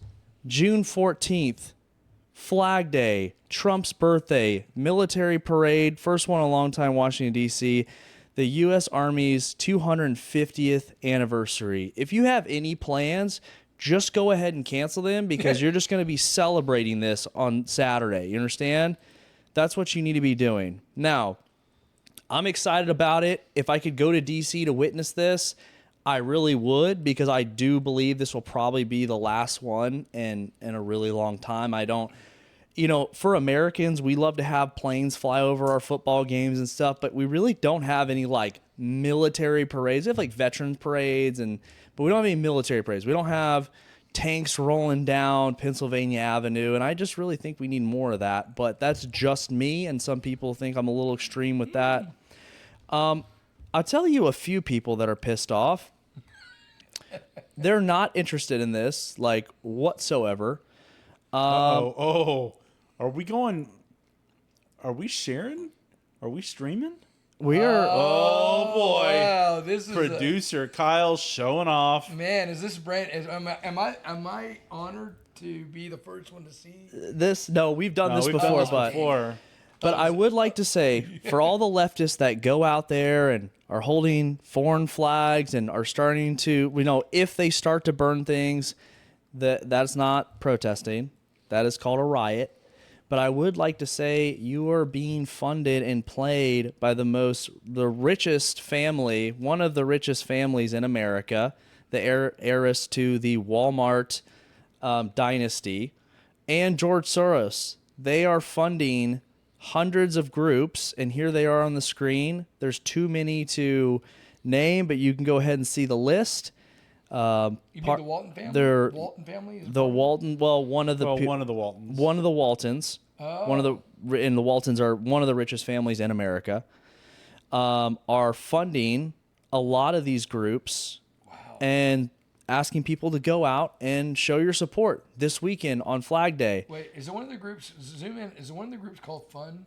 F-U-N. Oh man, I'm sure. I just thought I saw it. Keep going. Yeah, fun. Federal Unionist Networks. Yes. Fun. Yeah. Fun. So Now- just to make sure that we're clear, so we have the anti-ICE riots going on in California and other parts of the country. Yes. This is a different thing, at least on its face, right? So this is yeah. the No King's Day or whatever they're calling it. This is the protest against Trump. So this is the organized, Trump's having this military parade. He's making himself a king or a dictator. So we're going to organize these protests or whatever all over the country. Yeah. Go up a little bit on your scroll. I'm sorry. Scroll down all the way to Kings. Let's see the flyer. Let's see the pitch deck. The pitch deck Right is there. right there. No kings. Give me your tired, give me your sick, give me your hungry. I do have to say, we are full. What about the short kings? Short Kings, dude. Short Kings. Short Kings. They're going to be out this So weekend. there's no short kings this weekend. Well, no, they're going to be out this week. No Kings. Oh, I get what you're saying. So yeah, this is against Trump. Everyone, oh my gosh, he's having a military parade. It's super fascist. I just have to say, he visited Fort Bragg today in preparation for this. People are hoo-yah about it. People are very excited about this whole thing. They should be. It's Exactly. the Army's 250th birthday. Are we not proud? I mean, why are we not proud about this? Right, it's the Army's 250th birthday. left isn't proud about it. I would expect that there was going to be a big parade because you know what? This is the practice parade for next year on July the 4th. Right. Right? I mean, next year we should have a massive parade on July the 4th. We should have parades all over the country on July the 4th. Because what year will that be? That'd be 250. That'd be That'll be 250. 250. Yeah. That'll be. So Yeah. that now I would like to make one prediction before we before we get too deep in this, I am going to predict that not a single Barnes and Noble, if there are riots, will be raided. Not a single bookstore will be robbed during this entire thing. You're going to have shoes are gone. Walmart is going to even be. Well, boy, isn't that going to be? No, you know what? I guarantee you in the packs that are being sent out, I bet you that Walmart, the Walton lady, was smart enough to organize these things near Targets. Near Targets, Because yeah. I'll have to say, if y'all remember when there was all the BLM riots in Dallas, they all hit the Targets. Did they? Yeah. I thought they hit the wall. Did they hit? Well, either way, and now Target kind of does have a little, crosshairs. Excuse me, a crosshairs on them because they don't have, and they got rid of the trans stuff with the whole Bud Light thing. They said, "Whoa, let's not do that." Now, if you walk in there, it's red, white, and blue, and they're a month early. I respect them for that. Thank you very much. So yes, that could definitely happen. Honestly, I think that these goons, wherever they end up being pushed or walked by, pretty much everyone in their path is a victim. Yeah. Now, are they, if you stopped these people and you asked them like, "Hey, what's your stance on immigration? What's this? What's that?"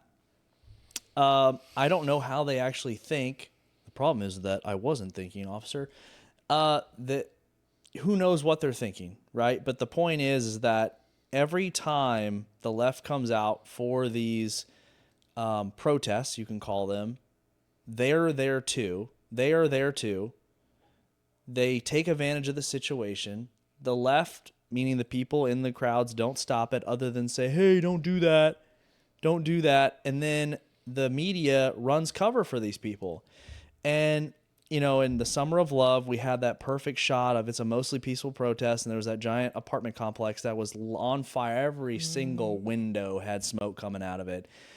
And really, it took less than 24 hours for the same thing to happen with this thing was, it's a very peaceful protest. And like, they kind of did this little thing. One of them said, it's a fiery protest. People are emotional. And but like they were standing, if you would have done a 180 on the camera, because someone had they're recording on their phone. If the cameraman would have done 180, there's a car on fire behind them. I think there's a great video of that. CNN saying it's a peaceful protest, and there's a huge, the whole building behind him is on fire. I think there's a whole thing on that. And it's just, you talk about a hypocrisy 101, yeah. Well, I mean, this goes back to a lot of the things that we talked about. You have a core group of actual malcontent organizers that are wanting to cause problems. Yes. They're wanting to, it's like Saul Alinsky would say, never waste an emergency. There it is. Right? Yep. And so here it is. Here is a reason. Here is a reason to do this sort of thing. And unfortunately, and I truly believe this, unfortunately, I do think that you have a lot of good-meaning liberal people that are there. For sure. And these are people that I don't agree with necessarily on the issues. We have different value sets. But I respect the fact that this is America and they can do that. Sure. And those people are often useful idiots, for a lack of a better way to put it. And I don't mean it in like an insulting way, but like, hey, I'm here because I really don't think that Donald Trump is good, and I disagree with him about blah blah blah blah blah. Sure. Cool. I'll use this example. When they had like the women's marches and stuff like that in Trump's first term. Yeah. I don't care. Okay. Go do it. Wear your little cat ears. Pick up your trash. Do your when you thing. leave. Remember, it was a pussy hat. Right. Well, I'm just saying, like, go do your thing. Yeah. But they weren't burning down stores and they weren't looting things, and you just generally didn't have. Okay, go protest. Yeah. Whatever. What'd you do with your pussy hat, Kyle? Oh, I wear it. I'm a masochist. I like to punishment, so it degrades me when I wear it. No, the thing I would say about it is that they just left a big mess back in D.C. I saw a lot of influencers, right-wing influencers, show up after that, and clean up the mess they left. By the way, really all that was a bunch of federal employees that got the day off or were working from home and were there on the taxpayers' dime, not doing what they should have been doing, and the federal government employs a lot of women. Yeah, I mean we had the marches here in Dallas as well, but my overall point is, look, if you're just gonna protest, and you're gonna actually do it peacefully, okay, go do it. Yeah. We might disagree with you, but you're not gonna have any problems. Not gonna have any problems. But what we started having, starting in 2020, Yeah, exactly. and really probably before that, because if you remember here in Dallas, on the heels of Ferguson, we had the obviously the shootings here in Dallas. You have this very vicious little group that want to use this as an opportunity to sow chaos. Sure. And that's my fear about the No Kings thing, is I could totally understand where people that oppose Donald Trump want to, on his birthday, organize protests against him. Right. That's sort of basic First Amendment type stuff. My concern is how many of these things are going to be used as cover for a more negative, violent sort of group within it that are going to start burning cars and breaking into buildings. And your validation is BLM when they did that. Your validation is 100% what BLM did. It was supposed to be this peaceful thing. And by the way, you saw a lot of your leadership, from city mayors to somebody we know personally, that were going on videos and saying, "Oh, we Republicans." Yeah. Yeah, we have one person in particular that I can name out loud. Well, That I from this day on, he has this video on YouTube saying, like, Republicans are this way. Now he's a leader of the Young Republican Federation in the United States, and he never apologized for that BS. So and I think that we see that whole, supposed to be a peaceful protest turn violent within seconds because some people in the crowd is like, no, that's not good enough. Well, it's just they attract them. Like now the right really doesn't do a lot of protests. We really don't do a lot of the marching and stuff. That's just not our thing. Man, if this was a big enough podcast, there would immediately be a cut to J6 right now. Yeah. You didn't let me finish. I was about to say we showed up one time, and it got a little out of control. And I will say that was a riot that turned into a riot, much like this. If there's 100 people there and then 10 people start to break things and light things on fire, your peaceful protest now is categorized as a riot. I think it is. Hold on. I think that the people that show up, if they start to see that, they have to shut it down. They have to stop those people. Well, it is incumbent on them to do. Within our groups, within January 6th, and within right now, there are those agitators, federal on J6, that were opening up the doors, allowing this to happen. Yeah, but there are also just legitimately people within our groups that are those sort of 100%. I'm not saying that. We're not perfect. We're not perfect. Yeah. We're talking about the people that, like, again, I'm using the analogy of, like, most people are good and they're just trying to show up and make, do a march. There's going to be a small group that break windows, break this, break that. If we're going to say the left, all of a sudden now that is a riot, we need to hold ourselves accountable and say, hey, J6 was a riot. It was not an insurrection, but it was a riot. And I think by and large, the right has held those people accountable. Yep. I know I run into people every once in a while that, like, oh, I was a J6er and this and that. And, and they start saying we did nothing wrong. And I'm like, hey, dude, like, you did do something wrong. And by the way, it's been a massive fucking pain in our ass. Correct. For a long time now because, obviously the left consistently does this. And so it's like, hey, man, we did it like one time. You guys do it like every summer. And here's really the reason why. Everyone's out of college, right? Everyone's home from school. The weather's nicer, right? You're not going to go out in like 20-degree weather in Chicago or something, unless you're that actor. But so I think this might be one of Chacko's points, and I want to just step in here a little bit because I think this actually applies equally to a lot of the stuff that we're seeing. If you look at the Million Man March that happened in the 90s, massive protest, huge thing that happened. Did not see the violence, did not see the looting, did not see that sort of stuff associated with that. You look at the Tea Party movement. Oh yeah, that was a good one. Huge protests, huge things. You didn't see the rioting. You didn't see any of this sort of stuff associated with it. Sure. Even when you had the 99% stuff, huge protest. I mean, I remember I worked in downtown Dallas when that was happening. I remember them marching around downtown and chanting their stuff, but you didn't see the rioting, you didn't see the looting, you didn't see any of that stuff. It really wasn't until the Ferguson and after where you started to see this small group taking advantage of it to turn it into something that was more.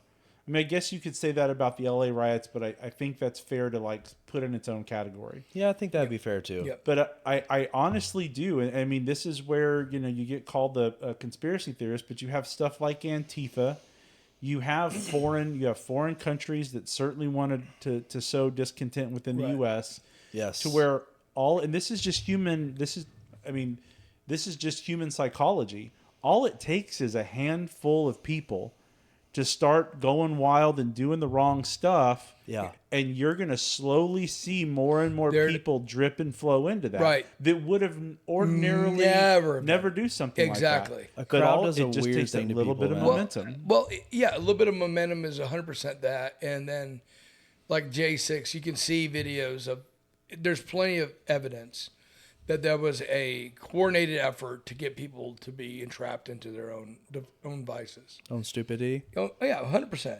And then you have people running up to the Capitol Police and like, would you please stop this? That guy is just yelling at them, please stop this. And they're not doing anything. So they're like capitulating the energy. I think you got that going on right now with these groups that go together. And then there's these agitators that are going to push the crowd into the path of let's go do this. Yeah. And you have this crazy energy going that way, and then they'll start burning cars. That's it. Hitting things, breaking, destroying They know how businesses. to control the crowd. They know how to get everyone. And look, when you're in a huge crowd, it does do something to. There is real energy and connection in between the people that, it's kind of like going to a concert. Right, like I go to like a metal concert once a year, twice a year, just to go to the pit to fight with a bunch of people I don't know, because it is a wild feeling. Like it's something that is just bizarre.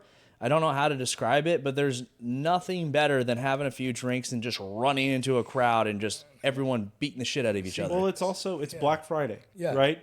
I mean, we see it every year. Black You Friday. have a bunch of people that line up and they're fine. It just takes a couple of people to start banging on the windows. Exactly. And then all of a sudden, like a contagion, you see the whole crowd do that. Yeah. I mean, you can look at it like storming the field at a sporting event. Yep. How many people are running out on a field under the normal basis? They're not. Yep. But you see like 10, 15, 20 people jump over, and then you just see the floodgates open. So dangerous. And so I honestly think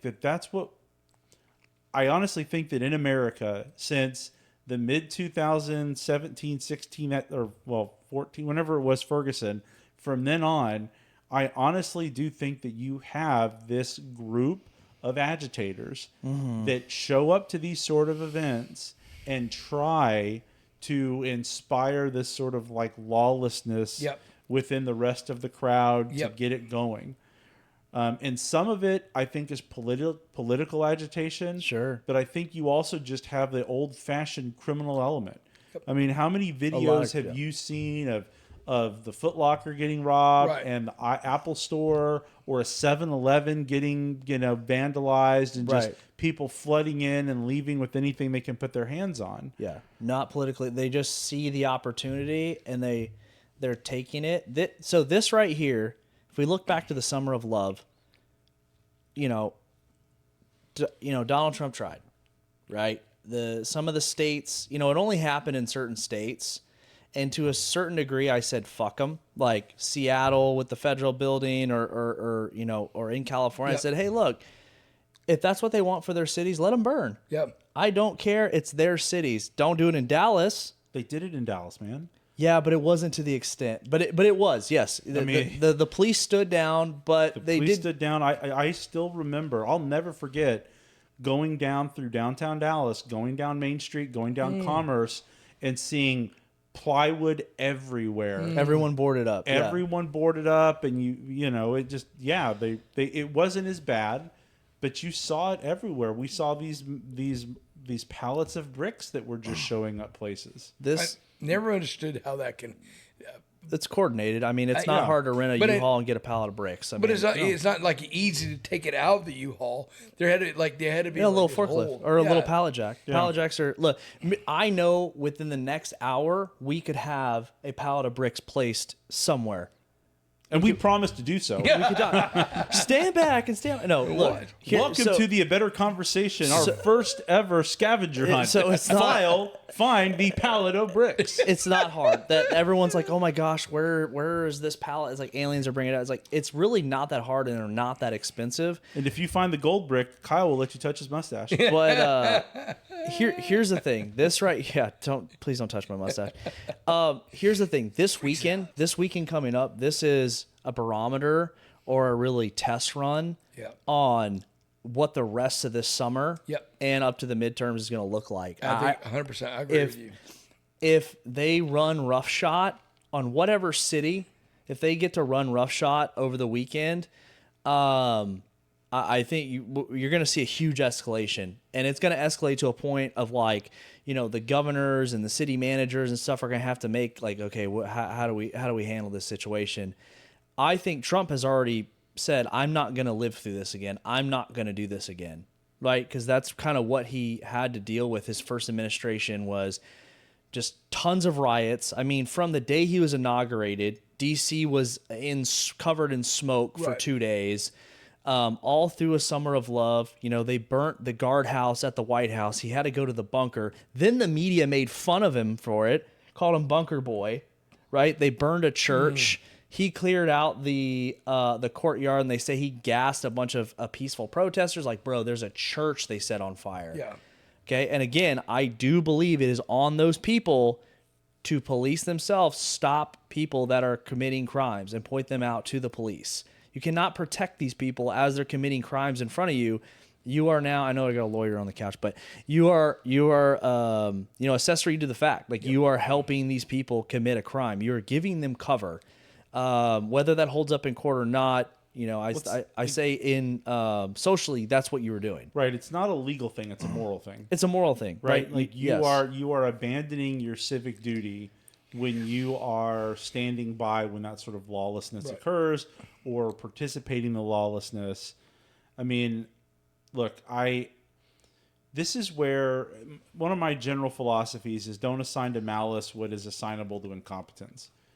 And one of the problems that we have in almost every major metropolitan city in America is absolute incompetence in local governance, where you have something like the city of Dallas, and think about the numbskulls that are on our city council. Oh, shoot. And the people that they select to lead and the direction that they give and everything along those lines. Yeah. One of the reasons that we continue to see this rampant lawlessness is because you do not have effective law enforcement at the local level. You do not have effective prosecution at the local level. All it takes is that. Whenever, there's, in my opinion, this sort of spectrum of lawlessness. And the less enforcement you have, the more you open it for more and more people to engage in that lawlessness. And that's what we see with all of these protests that turn into riots, that turn into looting, is, the local law enforcement just sort of stood down. Yeah. They didn't want the bad optics of seeing police officers using force in the street to stop looters and rioters.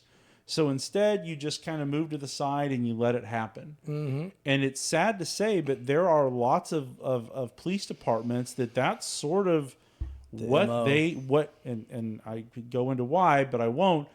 this is just sort of a riot reaches a point where you just sort of take your hands off the wheel and let it burn itself out. Right. What we saw in L.A. was a cinder block hit that.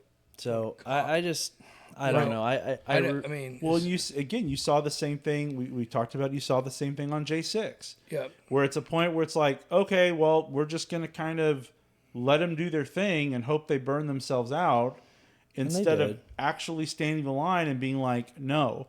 Like, I compare what happened in the tunnel underneath the Capitol that day, where you did have law enforcement holding the line, and you had a combat situation down there. It was like a medieval siege. That's Right. what it looked like storming the gates. It really did. Yeah. And you know, I think we need more of that from law enforcement. Oh yeah, 100%. I didn't want the whole. You have to get physical with these people. Well, like you have to not only like they're shooting them with like these pepper spray things. Like, dude, you have to like one step forward march. You got to start pushing these people. I agree with that. But what happened in the Capitol during J6 was also a innocent person. Well, I think There was two parts. Yes, Ashley, there was Ashley, Babbitt. Babbitt got shot.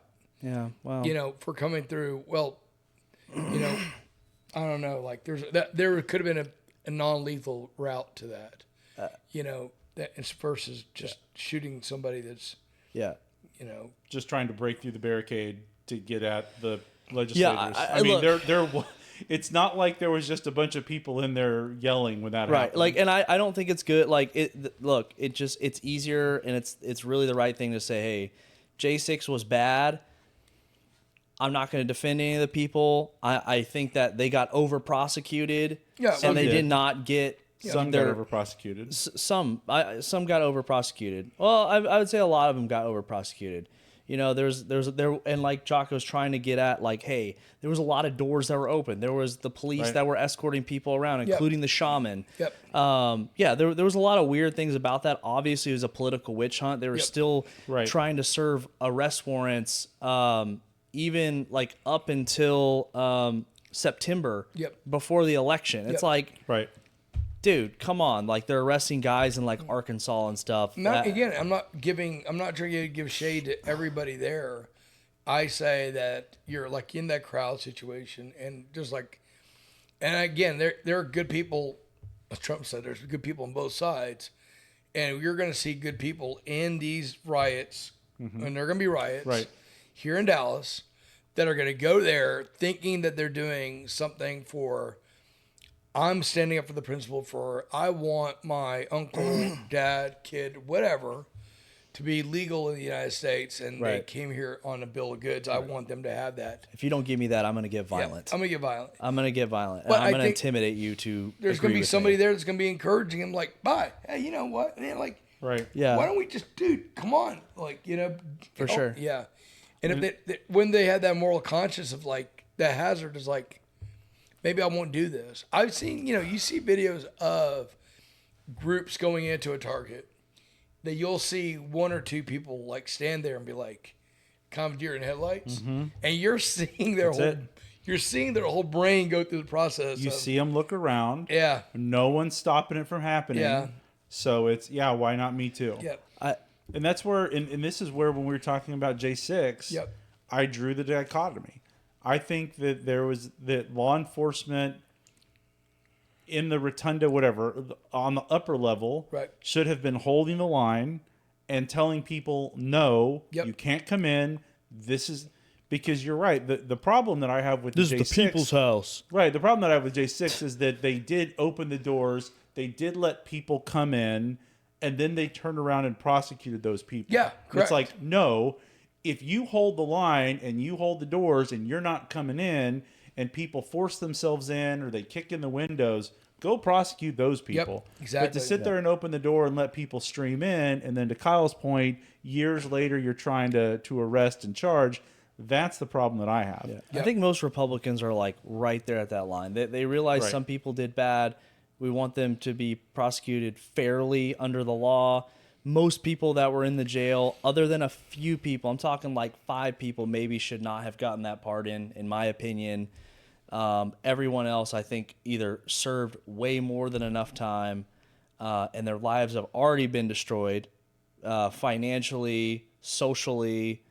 I know there's people in Dallas that they've lost their homes. There are, but man, there's also people that have made a ton of money off of it. Those are grifters. Right, there's all these grifters, and I'm not going to say their names because I don't want to give them credit, but they're in North Texas. Yep. And they love to toot their own horn, and they love to talk about how they were at J6, and they love to talk about how they were a political whatever, and they do all that. I mean, you've got people running for office off the back of being a J6er. Yeah.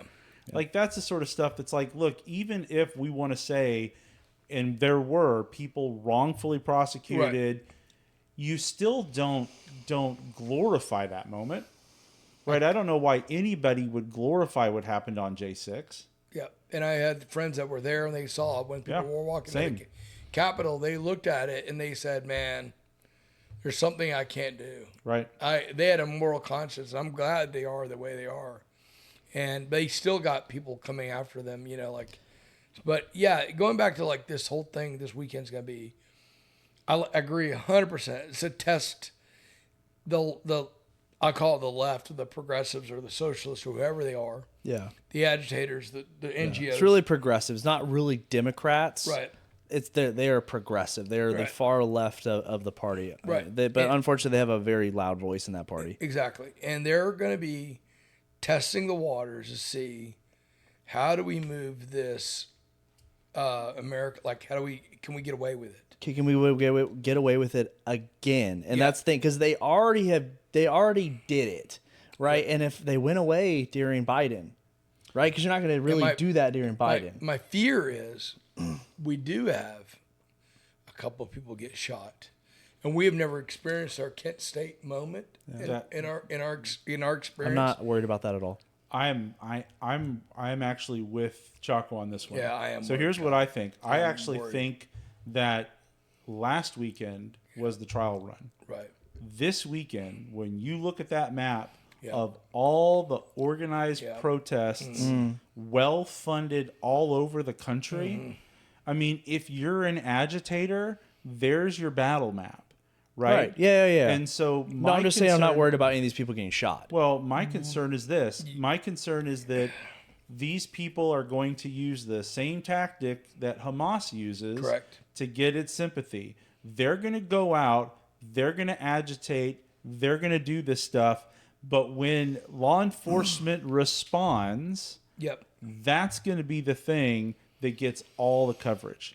If there is somebody that gets shot, if there is an image of a police officer batoning somebody on the ground, that's what they're going for. You're gonna see. That's what they're hoping for. That's what they're hoping if for. If you see a lot of youth, get shot and killed on video, brown youth, young or girl or whatever. Yeah, I guess it depends on what they're doing. Or we have those conservatives that think it's okay to go there and get involved. Right. I mean, that's what they want. That's what they want. That's exactly what they want. They want us to take our guns and walk the streets next to them. They want the response. Well, I definitely wouldn't go down there unarmed. If you are going to go down there, I wouldn't recommend anybody go down there. I wouldn't recommend you go down there Don't either. go at all. Don't even watch it on TV. Do not last night were some people. Oh, they're at the Margaret Center. I wouldn't drive by there. I'm like, why? Right. What would be the purpose? And these are no offense, a white woman with a nice Land Rover thinking that she's going to drive by there and be like, it's not like... Yeah, you're driving into a really dangerous situation, essentially. You're putting yourself in a position that I would never want you to be in. Yeah. And it's a good point. I don't want you to even take your gun out and shoot it in the air. That's a misdemeanor, and you go to jail. But I would rather you do that if you're in that situation and go to jail than have them flip your vehicle or get you out of the vehicle and beat the living crap out of you or kill you. Right. Because you definitely shouldn't go there. Yeah, you shouldn't go there. Like, I have a friend of mine during the whole BLM riot that literally got hit and, was on the ground, was in the hospital for like a month. So, yeah. It's very easy to get injured very quickly. I think that, yeah, I agree. And it's a really good point that, like, you should not just go there to check it out. Because I think that, you know, I've seen a couple like counter protests, like they got the red, white, and blue, they got the American flag or like whatever. It's like, you're so outnumbered. And here's the thing, that it's kind of like that mob mentality we were talking about. People feel that. People are like, oh, we got this guy. Like he's so outnumbered, and you're like, no, I have a right to be. It's like, dude, they don't care about right and wrong. They don't care about your rights because they think fundamentally they're essentially, this is an existential threat for them. Right. If either they win this thing or they get deported or their family member gets deported, it is that important to them. Exactly. And they just can't deal with the reality that this is an 80-20 issue and they're on the 20%. That's how America thinks about this right now. They're going to lose. They have nothing to lose. They have nothing to lose. I mean, they really do feel like they're in a corner. Yeah. It's definitely not the thing to do. As far as a few people, there's already been a few deaths in LA. The bodies are starting to show up from this. Those are probably protester on protester thing, or people taking advantage of the situation, much like raiding a store. If there is a big, photo op, of course, there's going to be cameras everywhere of a protester getting shot. It seems like the police are being very disciplined with their rubber bullets or with their pepper spray or something. I think that if somebody ends up getting shot, there's going to be enough video evidence to show, no, this person was really like pulled a weapon or really putting police lives in danger. America, I think, is done with it. After the summer of love, I think they'll see the video and they'll say, yeah, dude, you shouldn't have been doing that. One or two places, 100%.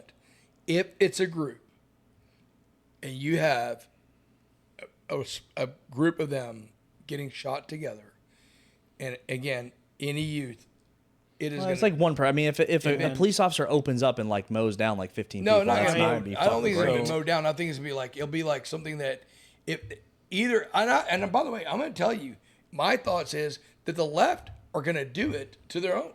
Look, I think they're gonna. Oh yeah, definitely. I think the left will do it onto their own and then make it look like a. I mean, ultimately with communists, that's where it ends up. Yeah, that's where exactly what it'll do. I mean, look, you have enough interactions and you press enough interactions, you're going to get what you want somewhere. Yeah. Right. Yeah. And this is the trial lawyer in me, but man, I don't think that there might be full video footage. I don't think it's going to matter, because what's going to matter is the 5-second clip that can be played over and over and over again. The clip that can be run through TikTok or Instagram or Twitter or whatever it says now, that can be run through all that sort of stuff, because people aren't going to watch the whole video. Yeah. And I just don't think that exists anymore in the age of social media and meme culture and any of that sort of thing. No, I want to believe that it would. I just don't think that it does. I think all they need is a couple of those clips, because you also have the perversion of, well, is the media going to show the whole clip? Yeah, correct. And here's my bright shining example. You talked earlier. You made passing reference to Trump saying they were good people on both sides. Yep. That statement is a pervasive, I generously I'll say myth, lie, that has. There's clear video there. It's right there. Yep. You can see the whole comment that Trump made. Yep. Where he is very clearly not saying that Nazis are good people. Yep. And it doesn't matter. Yep. Because the media selects what they want. Yep. And then the social media meme world regurgitates it to the point where it just becomes part of the zeitgeist. Yep. Where you are going to have 100+ million Americans out there that think that in the Charlottesville speech, Trump was saying that Nazis and KKK members were good. And you're right, 100%. When in the whole quote, he says, I'm not talking about, all right, it's ridiculous. Yeah. Let me push back. I do agree with you. In that moment in time, the right had lost that. We have grown so much since then, and the late stream media, the legacy media has dwindled down so much in their viewership and their reach to the American public that I think that was a learning lesson. Like, I think that we learned a lot from that, of like, okay, yes, they're going to play these clips. We are now at a point where you're right. The meme war, the social media, we have so many more influencers. People are leaving mainstream media. They're watching more podcasts. They're on Instagram looking for truth. They're on TikTok. They're on Facebook. People are going to play these clips. It's not going to be what I think that was in 2000 and I think it was 2019, 2020. We also had the fentanyl guy. Who was the guy that set off BLM? George Floyd. Yeah, he overdosed on fentanyl. Also there, like, the infrastructure wasn't there. A lot of these podcasts on a regular basis. I mean, CNN's not pulling any views. MSNBC's pulling less. People are watching these people less and less. Obviously, it's not. We don't want it to happen. It's not gonna be great, but I just feel like, yes, I think you're right. They're hoping for that, and like you said, if you put enough situations out there, you're gonna get a negative situation that you can try to run with.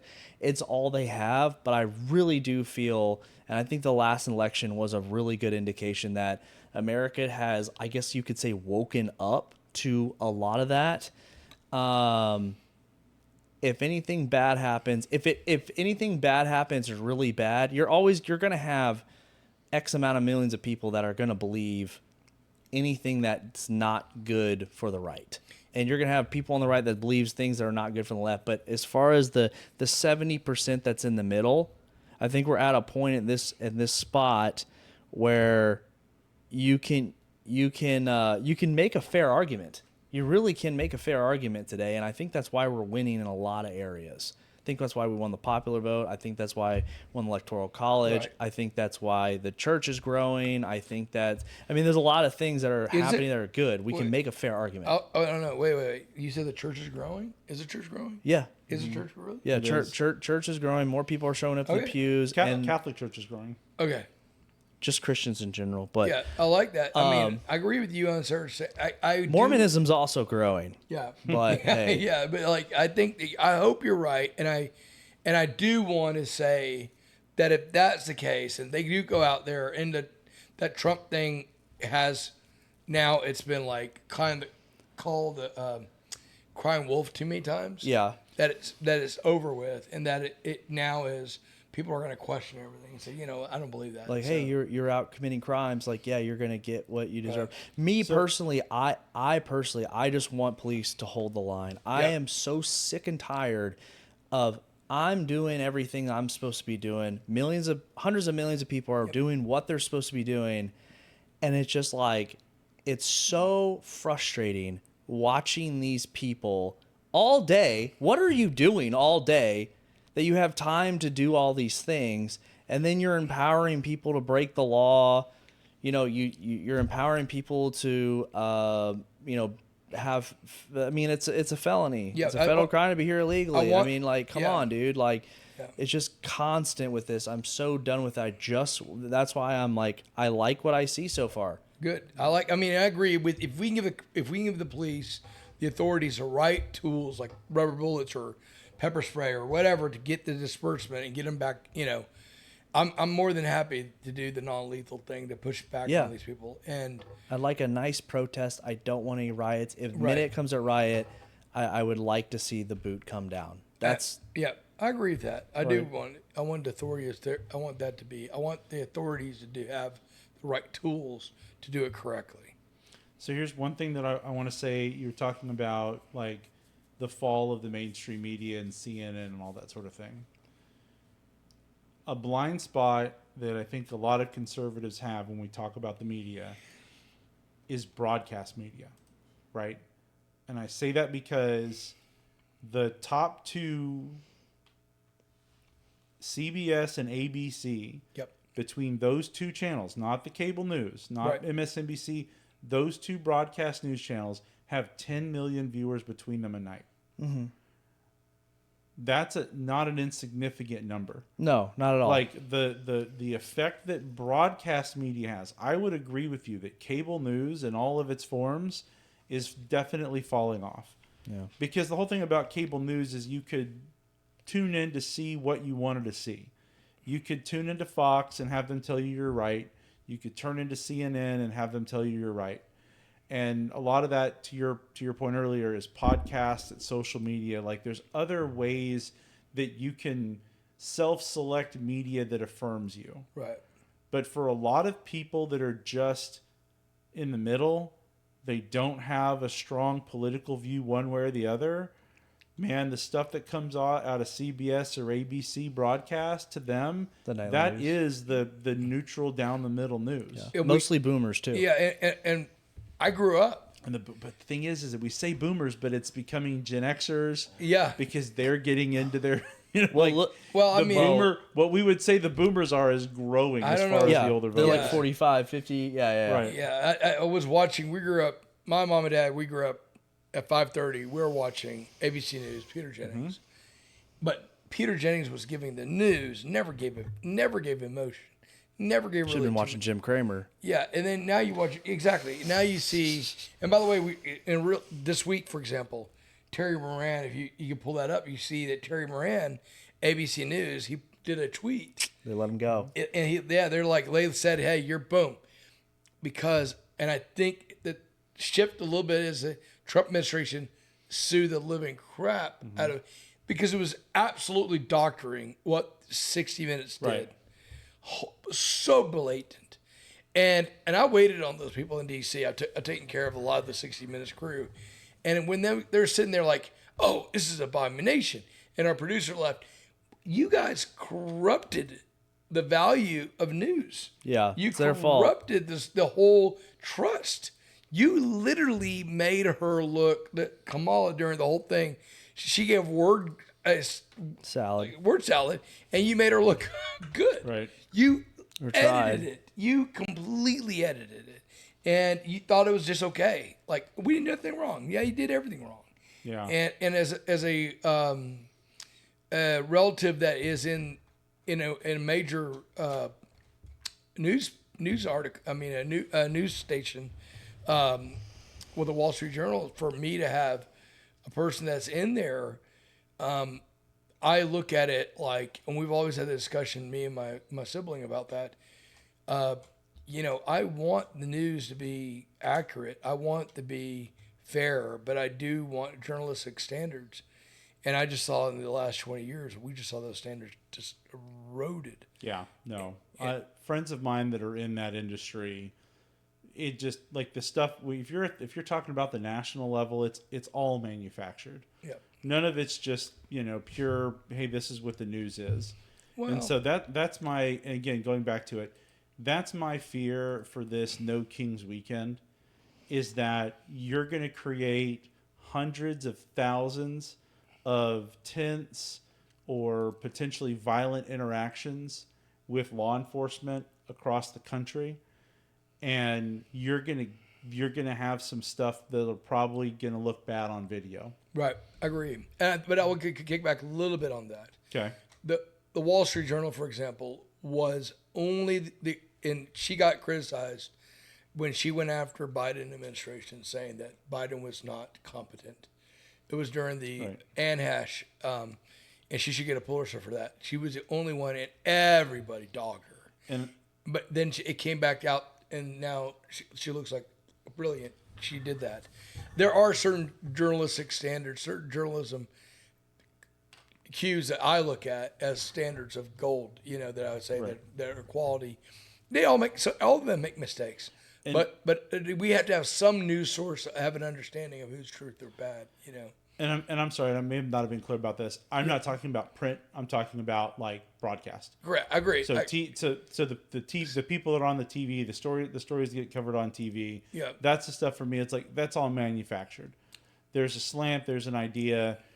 Print media, I think you still have some good, legitimate journalists that are in there that are trying to do their best in that regard. Right. If you're saying broadcast, you're talking about ABC, CBS, and NBC, and also cable news. Well, like Yeah. If you are putting news on the television at that high national level, Yeah. it's manufactured. Well, some of it, and I agree with you 90%. But then I do look at some gold standards. I look at what Brett Baer does every night, special report. When they do bring the panel together, they do bring other sides of the opinion there. They have Juan Williams on their panel, and I'm not saying that, he's always pushing that left agenda, but he's also playing. They bring him there to have these discussions. I like the discussions, like what we do here. And I like all sides of the equation, but I think that you're right that we have to be skeptical of the media, and we have to watch our, who they are. But, again, I think there's quality visionaries out there, like a Better Dallas podcast. A better conversation. A better conversation, yeah. These things matter.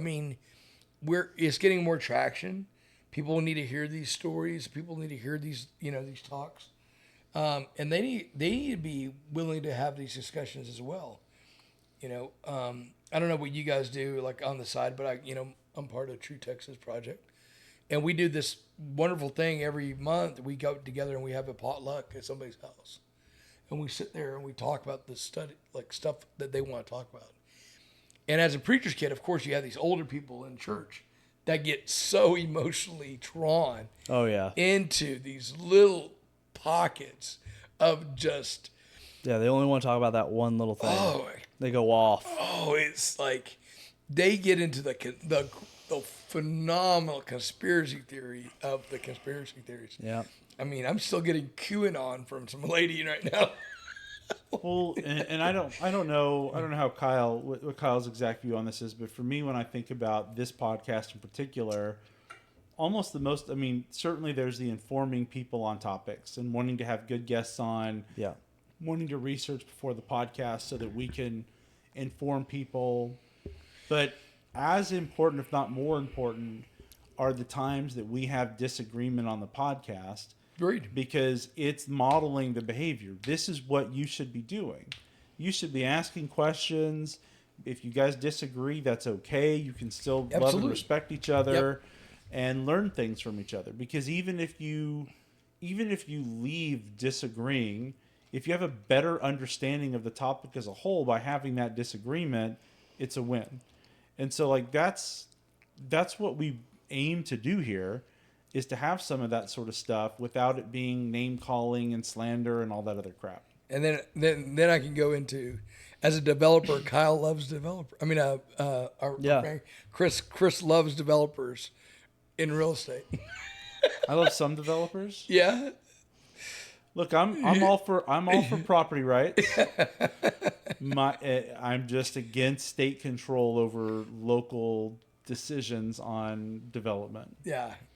We've had some good conversations, with city density and zoning and things like that. I'm very much what I'd like to do is kind of go into a single family neighborhood, demolish a home, and then build a fourplex with absolutely no parking and on street trash. I think that's what I want to do. I think Chris is 100% behind. McKinney. Hey, look, here's my thing. I'm agnostic about that, because here's my thing: is the local government, the local people should be able to make that choice. Say no, and absolutely. If somebody wants to propose to do that, and they make all their postings and they do all that sort of stuff, yeah, I agree with that. And the neighborhood's like, yeah, we're good with it. Well, we're all good. Go for it. But the issue is this: if the street has been designed and the municipality hire those groups that created a comprehensive future plan, and it is mixed use, and a city then says to a developer, where one of your squares of your, like the game Monopoly, one of your squares is something that we want you to develop our way, and you as a developer says, thank you very much, but by the way, that's an inferior product, it doesn't work, it's too old, and I'm not doing that. Well, we're going to come after you for that. That's the world I'm living in. And that's exactly why, can we refer to that bill that's coming out of Texas for SB 840 that I think is going to be a big factor for people like me to kick back to the cities and say, stop your over authority over something. A little bit of overreach there. Yeah, it's already the plans are there. It's already going to be mixed use. The city, you got adopted it. Everybody voted on it. It's the future. Let me develop. No, we don't want you to develop. We want to control your development. No, that's not the way it works. You're not paying the property taxes. Well, if you don't, I mean, look, if you don't present a PD, if you do a straight zoning, if you comply with the ordinances, Yep. they can't say no. Correct. You're 100% right. So that's the thing. If you play by the rules that are set there, they can't tell you no. It's when you want a variance from the rules, Right. where they have the ability to tell you no. I agree with you on that point, except for, and this is the big if, is when cities like Fort Worth, for example, that use this thing called historical overlays, which has no oversight except for the Department of Interior. And that's exactly what the city of Fort Worth has done to me in particular, is they've allowed an historical overlay to take over one property and say, hey, we're going to control you on this one property. By the way, guys, this person down the road over here took it off because of his economic hardship. There's even a Fort Worth Star-Telegram article that talks about it. And verbatim, it says it's an economic hardship, especially if you put it on a minority developer. He's going to have even more encumbrances. So guess what he did? He took it off. I go to the city. Hey, by the way, I don't like to use my minority status. God gave me this amazing tan for a living. Mm-hmm. So I want you to take this off because it's a federal Fair Housing Act violation. You guys didn't allow somebody to zigzag the street. It's an economic encumbrance. It's been for a while. Your vendor down in Austin says it's been an encumbrance. They agree with me that it's an economic hardship. They even called you up, but you guys don't want to take it off. So what is that? That is the local government doing something, and you can campaign against them. Campaign. And I would much rather the authority be at that level than when you have certain state senators who are known to be in the pockets of the developers and will always file the developer statutes and bills if they want to. And you have, okay, well, now if you want to do something, you've got to go down to Austin and spend millions of dollars. As opposed to, if the community really is in favor of this, you can do it at the local level. You can campaign at the local level. You can go after those people on the local level. With the right to build, if you have the property and it's yours, and you pay the property taxes, and the future use is already adopted, then all the ducks should be in a row. It doesn't need, and so there's. So you're right. Yeah. There's two. Then the second perspective of it is that all these years that you've allowed this little economic hardship, it's not for me, and I'm not going down and this is kind of my legal path to it. And I'm not going to go down the road and jump through the hoops and say, I got to turn this thing into historic to make you remove it. No. You know it's an economic hardship. You know it's a federal violation. I'm not going to play this game. I want it removed immediately because it is a federal violation. And that's the problem with going to the municipalities. They want to hold the line. And by the way, the vendor in Austin said that's what the cities like to do. They want to hold the line on that historical overlay, for example, because they use that as a way to stop development. Right. So what you've just described is you've described a federal law that applies everywhere. Correct. That's exactly the reason that I don't want there to be a state law that applies everywhere. So what would be better is if you didn't have these historical overlays that come from a federal level. It's just a matter of if you're going to have that, it's only at the state level. There shouldn't be these federal laws that govern how these sort of things happen, just like there don't need to be state laws. Right. Let your local citizens, your local government decide how their community is going to be developed. And we can look back at something that we looked at over almost a year ago was when this same group, by the way, it was pushing for single-family homes to be removed out of the vocabulary of zoning in the city all over the United States, all over Texas. Right.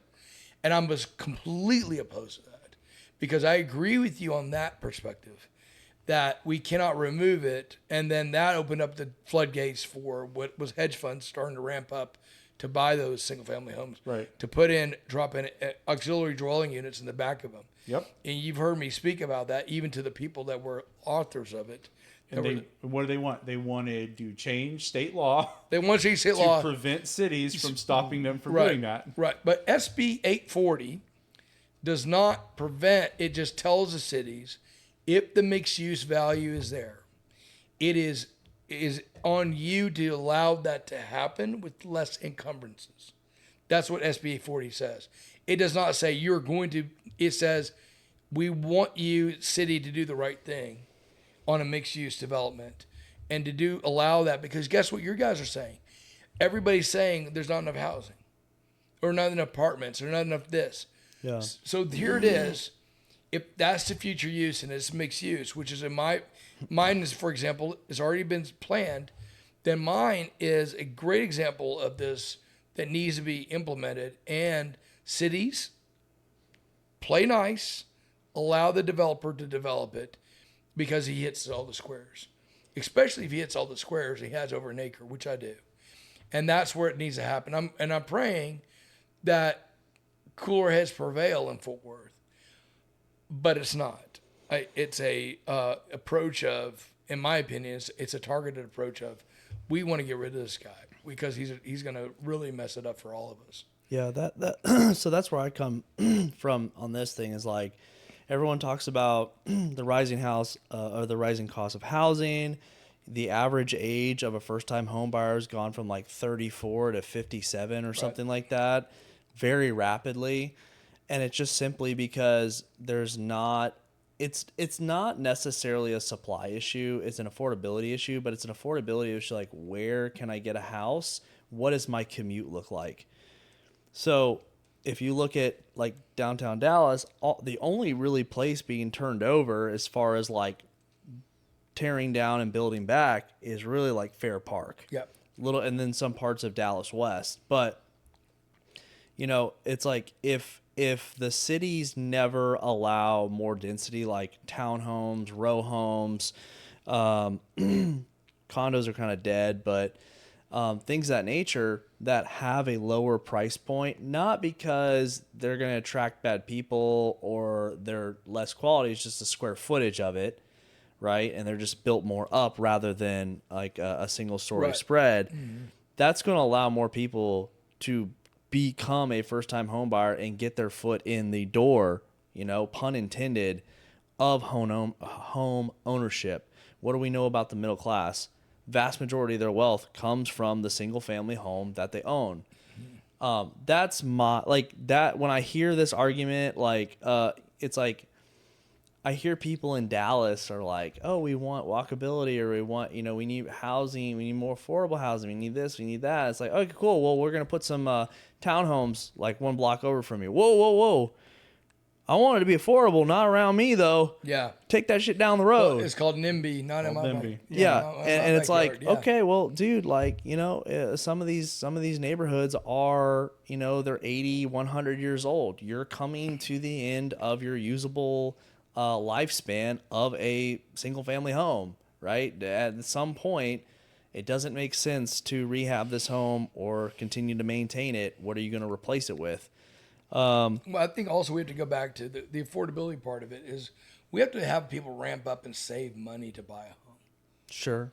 I think the only group that I look at that should be zero down is, and I look at my veterans group, I want them to have a zero down opportunity because they served our country. Fuck that. Pay 40%. But I look at them also as a great leadership, mentorship in our community versus somebody that's using. I don't think Kyle shares your. I was definitely right now trying to hold it together. I was definitely joking about the 40% down. No, but I think they're, look, I look at veterans, I look at people that gone through the military, come out honorably discharged, not dishonorably, but honorably, and they came out with all the benefits. They went through something that a lot of Americans have not gone through. They went through a lot of discipline, and they might not like it coming out. Some of them say up the military, but let me tell you, it's still instilled in them. Yeah. And I like a majority of the time. I don't like that they have PTSD. I'm sorry that they have PTSD. PTSD. Well, it's just PTS now, but over half the people that claim that don't. Just to be crystal clear. Yeah. Just to be crystal clear. Yeah. If they weren't in combat, no, you don't. Sorry. Not sorry. You don't have PTS because you're fucking torn Iraq. You spent too much time on your computer. Yeah. Well, again, that's my opinion, not a better Dallas opinion. That's hot takes of Uncle Kyle. Let's go. It just infuriates me. Yeah. There's so many veterans out here that are taking advantage of the system that we've been talking about, and it's like the paying disability now for veterans is 3% of the budget. I know. I mean, it's rolling up there, and it's like everyone now getting out of the military, whether they dropped out in boot camp or they did 30 years. Like, part of their retirement plan is like, how can I get 100% disabled? Because that's $4,500 a month. Yep. And it's like you could just go saying, "Oh, I thought about killing myself," or "Oh, I'm stressed. I have anxiety." It's like my back hurts. Okay, cool. Well, you're still like a CrossFitter. Like, you're still running marathons. Like, how bad does it really hurt? Right. Anyways, continue. But no, I agree.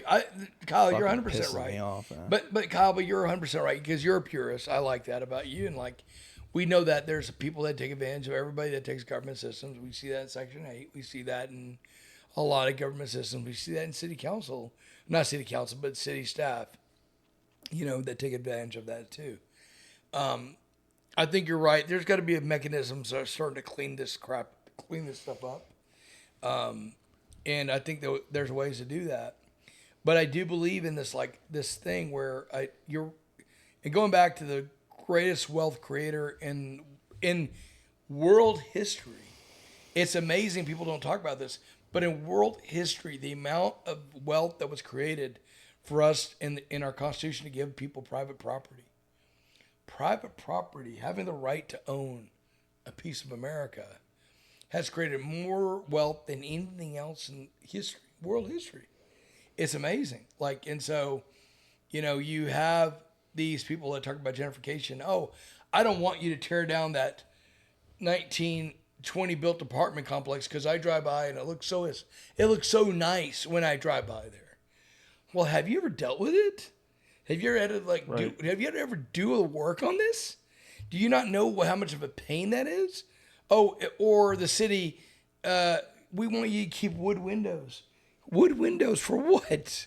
So the people can pay a higher electricity bill? Right. Because it's a wood window? Oh, by the way, when a kid breaks a little pane of window, there's only 2 vendors in North Texas, and that pane of window is $1,100, and it'll take almost a month to replace, versus the guy going down to Home Depot and buying. Right.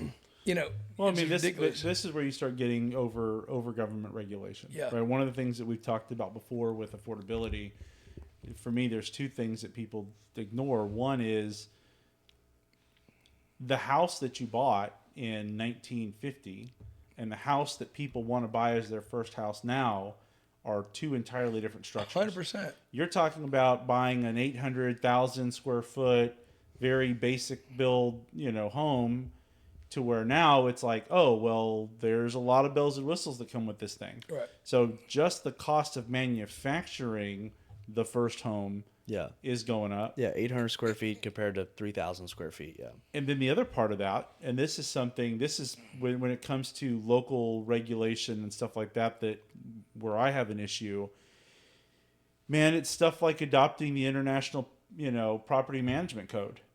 And it's like, okay, well, I have my city ordinances, and then there's this one ordinance, and there's this line that we adopt the IPMC, and then you pull up the IPMC, and it is this massive set of guidelines where you are getting down to building requirements and the just so little nitpicky type of things, right, where it's like, yeah, that's too much. And now you're causing the cost of home construction Right. to grow even higher because you have to comply with all of this stuff. And then you also have to build it to be in conformity with what people want now. And then on top of that, and I think this is the other thing that doesn't get enough credit for raising home prices, is exactly what y'all talked about: the ready accessibility of mortgages with no money down, with bad credit, the Fannie and Freddie, created garbage that we see now, where it used to be like, yeah, you had to save up money. Yep. And you had to go qualify as a buyer. Right. And so that once you take the wheels off of that, it's just like the federal government taking over, lending for student loans. Oh, I no longer have to worry about whether or not people are going to be able to afford my product or service because the federal government is going to back all the money that they need to do this. That's right. Yeah. And then we see the same thing in the lending market for homes. So I think when you look at what homes are built to the standards now, plus what's required for building codes, Yep. plus the rise of all this easy, cheap money, it's no wonder we have an affordability problem. Exactly. I think, and then you're right about, I think going back to the building codes and these standards of these cities is now, I look at AI as a solution to all those problems. Because if you put in that AI tool to look at that property, put the squares around it, you can start changing, you can start seeing it telling you which way to go with it. The city staff is one of the biggest problems because you have somebody in city staff that says, Kyle's over here in development services. He agrees with everything. He's writing off everything. Mm-hmm. You're the supervisor. Everything Kyle did that I put my debt on, now you come around and you say, Kyle was wrong. Well, now I got $150K saw cost stuck in something that now I have to figure out again. That's kind of the problem, because you can have different personalities in the same city staff. And as soon as they don't like you, all of a sudden that become bigger problems. And then, by the way, where is that oversight to them if they're wrong or if they cause that problem? There's no oversight. Well, there is. I mean, there is oversight. Ultimately, the city council is responsible for it. Yeah, you call the city council and say, hey, by the way, Chris over there in development services is stopping my project. You got to go out and literally by that time frame, and this is a good example. You have to make a donation, yes. No. I'm going to push back on that because I represent lots of municipalities where you do have city council members that are very responsive to that. Now, when you get to larger cities like the city of Dallas, the city of Fort Worth, city of Houston, yeah, they're not as responsive if they don't know you and if you're not cutting a check. Yep. But for a vast majority of municipalities out there, you've got city council members that are very responsive to what the citizens have to say. I love that. I like their perspective. And I really do think it will happen. I think it has to come from some other backing than just talking to city council. So, from my perspective, it's not a guy going and talking to city council on my project. It's saying, these are the federal laws. They're violating it. It's been violating for a while. I'm not going to talk to you about it. I know either you get it done or you don't get it done, or we have to take it to the federal level and get it moved out. Because I do believe the only way of accountability is you have to make pain points in their lives. Well, you just talked about it. You litigate it. Yeah. You just said they're violating federal law. Well, then you go enforce federal law. Yeah. Well, it's not. The laws are not for the novice. You have to have the right attorney or the right group and the right thing. And you know this also because City of Fort Worth does this very well. I think the city does an extremely well job of, they hire small law firms around them to do simple little jobs. Because every time you talk to a small little law firm, you say, have you worked with the City of Fort Worth before? And they say, yes, I have. And I'm sorry, I got a conflict of interest. Mm-hmm. And I've noticed that a lot of these small firms got small little deals with these municipalities, and I think they do that on purpose because you can't hire anybody.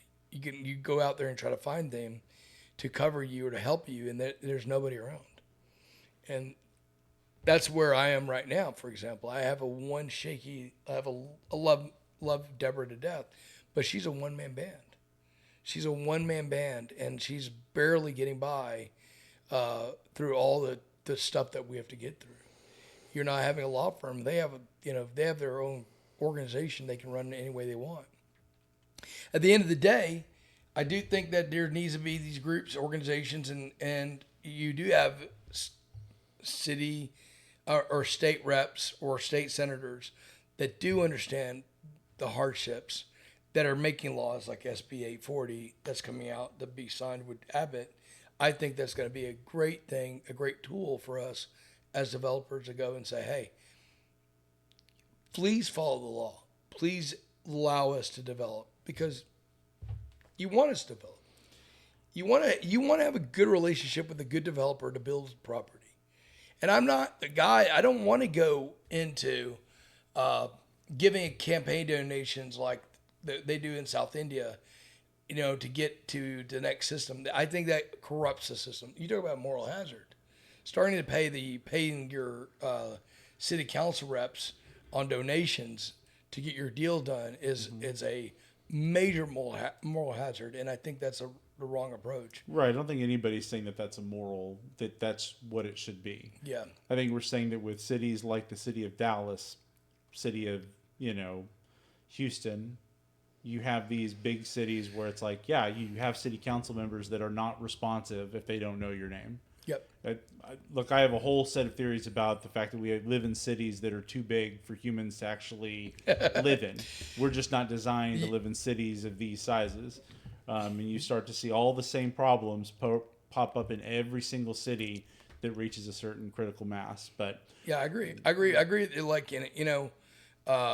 I think you're 100% right. I mean, Chris, like there are some pockets where they just need to tear down those properties and get either green space or more flood areas or things like that. We can definitely see that within our cities that they need to allow more space between neighborhoods as well. I agree on that part of it as well. Well, Stephen, Chacko, however we want to see it, formal, informal. Yep. Really appreciate you joining us tonight. We probably should have a podcast just talking about local zoning. We need to do that. Because I will say, as we've been having this conversation, I'm somewhat sensitive that we're going to have people in the audience that they're learning as we're talking about this sort of stuff, because we're getting a little bit in the weeds and didn't get the basics. Setting up right over there. Right over there. Second studio coming to a screen near you. I was thinking about another podcast, and I was going to call it the podcast, the Ask the Why. Yeah. Ask the why. Well, okay. Yeah. Well, yeah. Producer Kyle, do you have any Kyle's closing thoughts? Yes, please like, subscribe, and more importantly, share this. Share it. Share it with a friend or family member that you think would enjoy it. Yeah. We love to do weekly shows. We're got some good ones coming up as well. Now that the Texas legislature is out of session, so really excited about all that. All right, Chacko, thanks. Hey, you guys are great. Love a better conversation with Kyle and Chris. All right, thank you. Thanks, everybody. Thanks, everybody.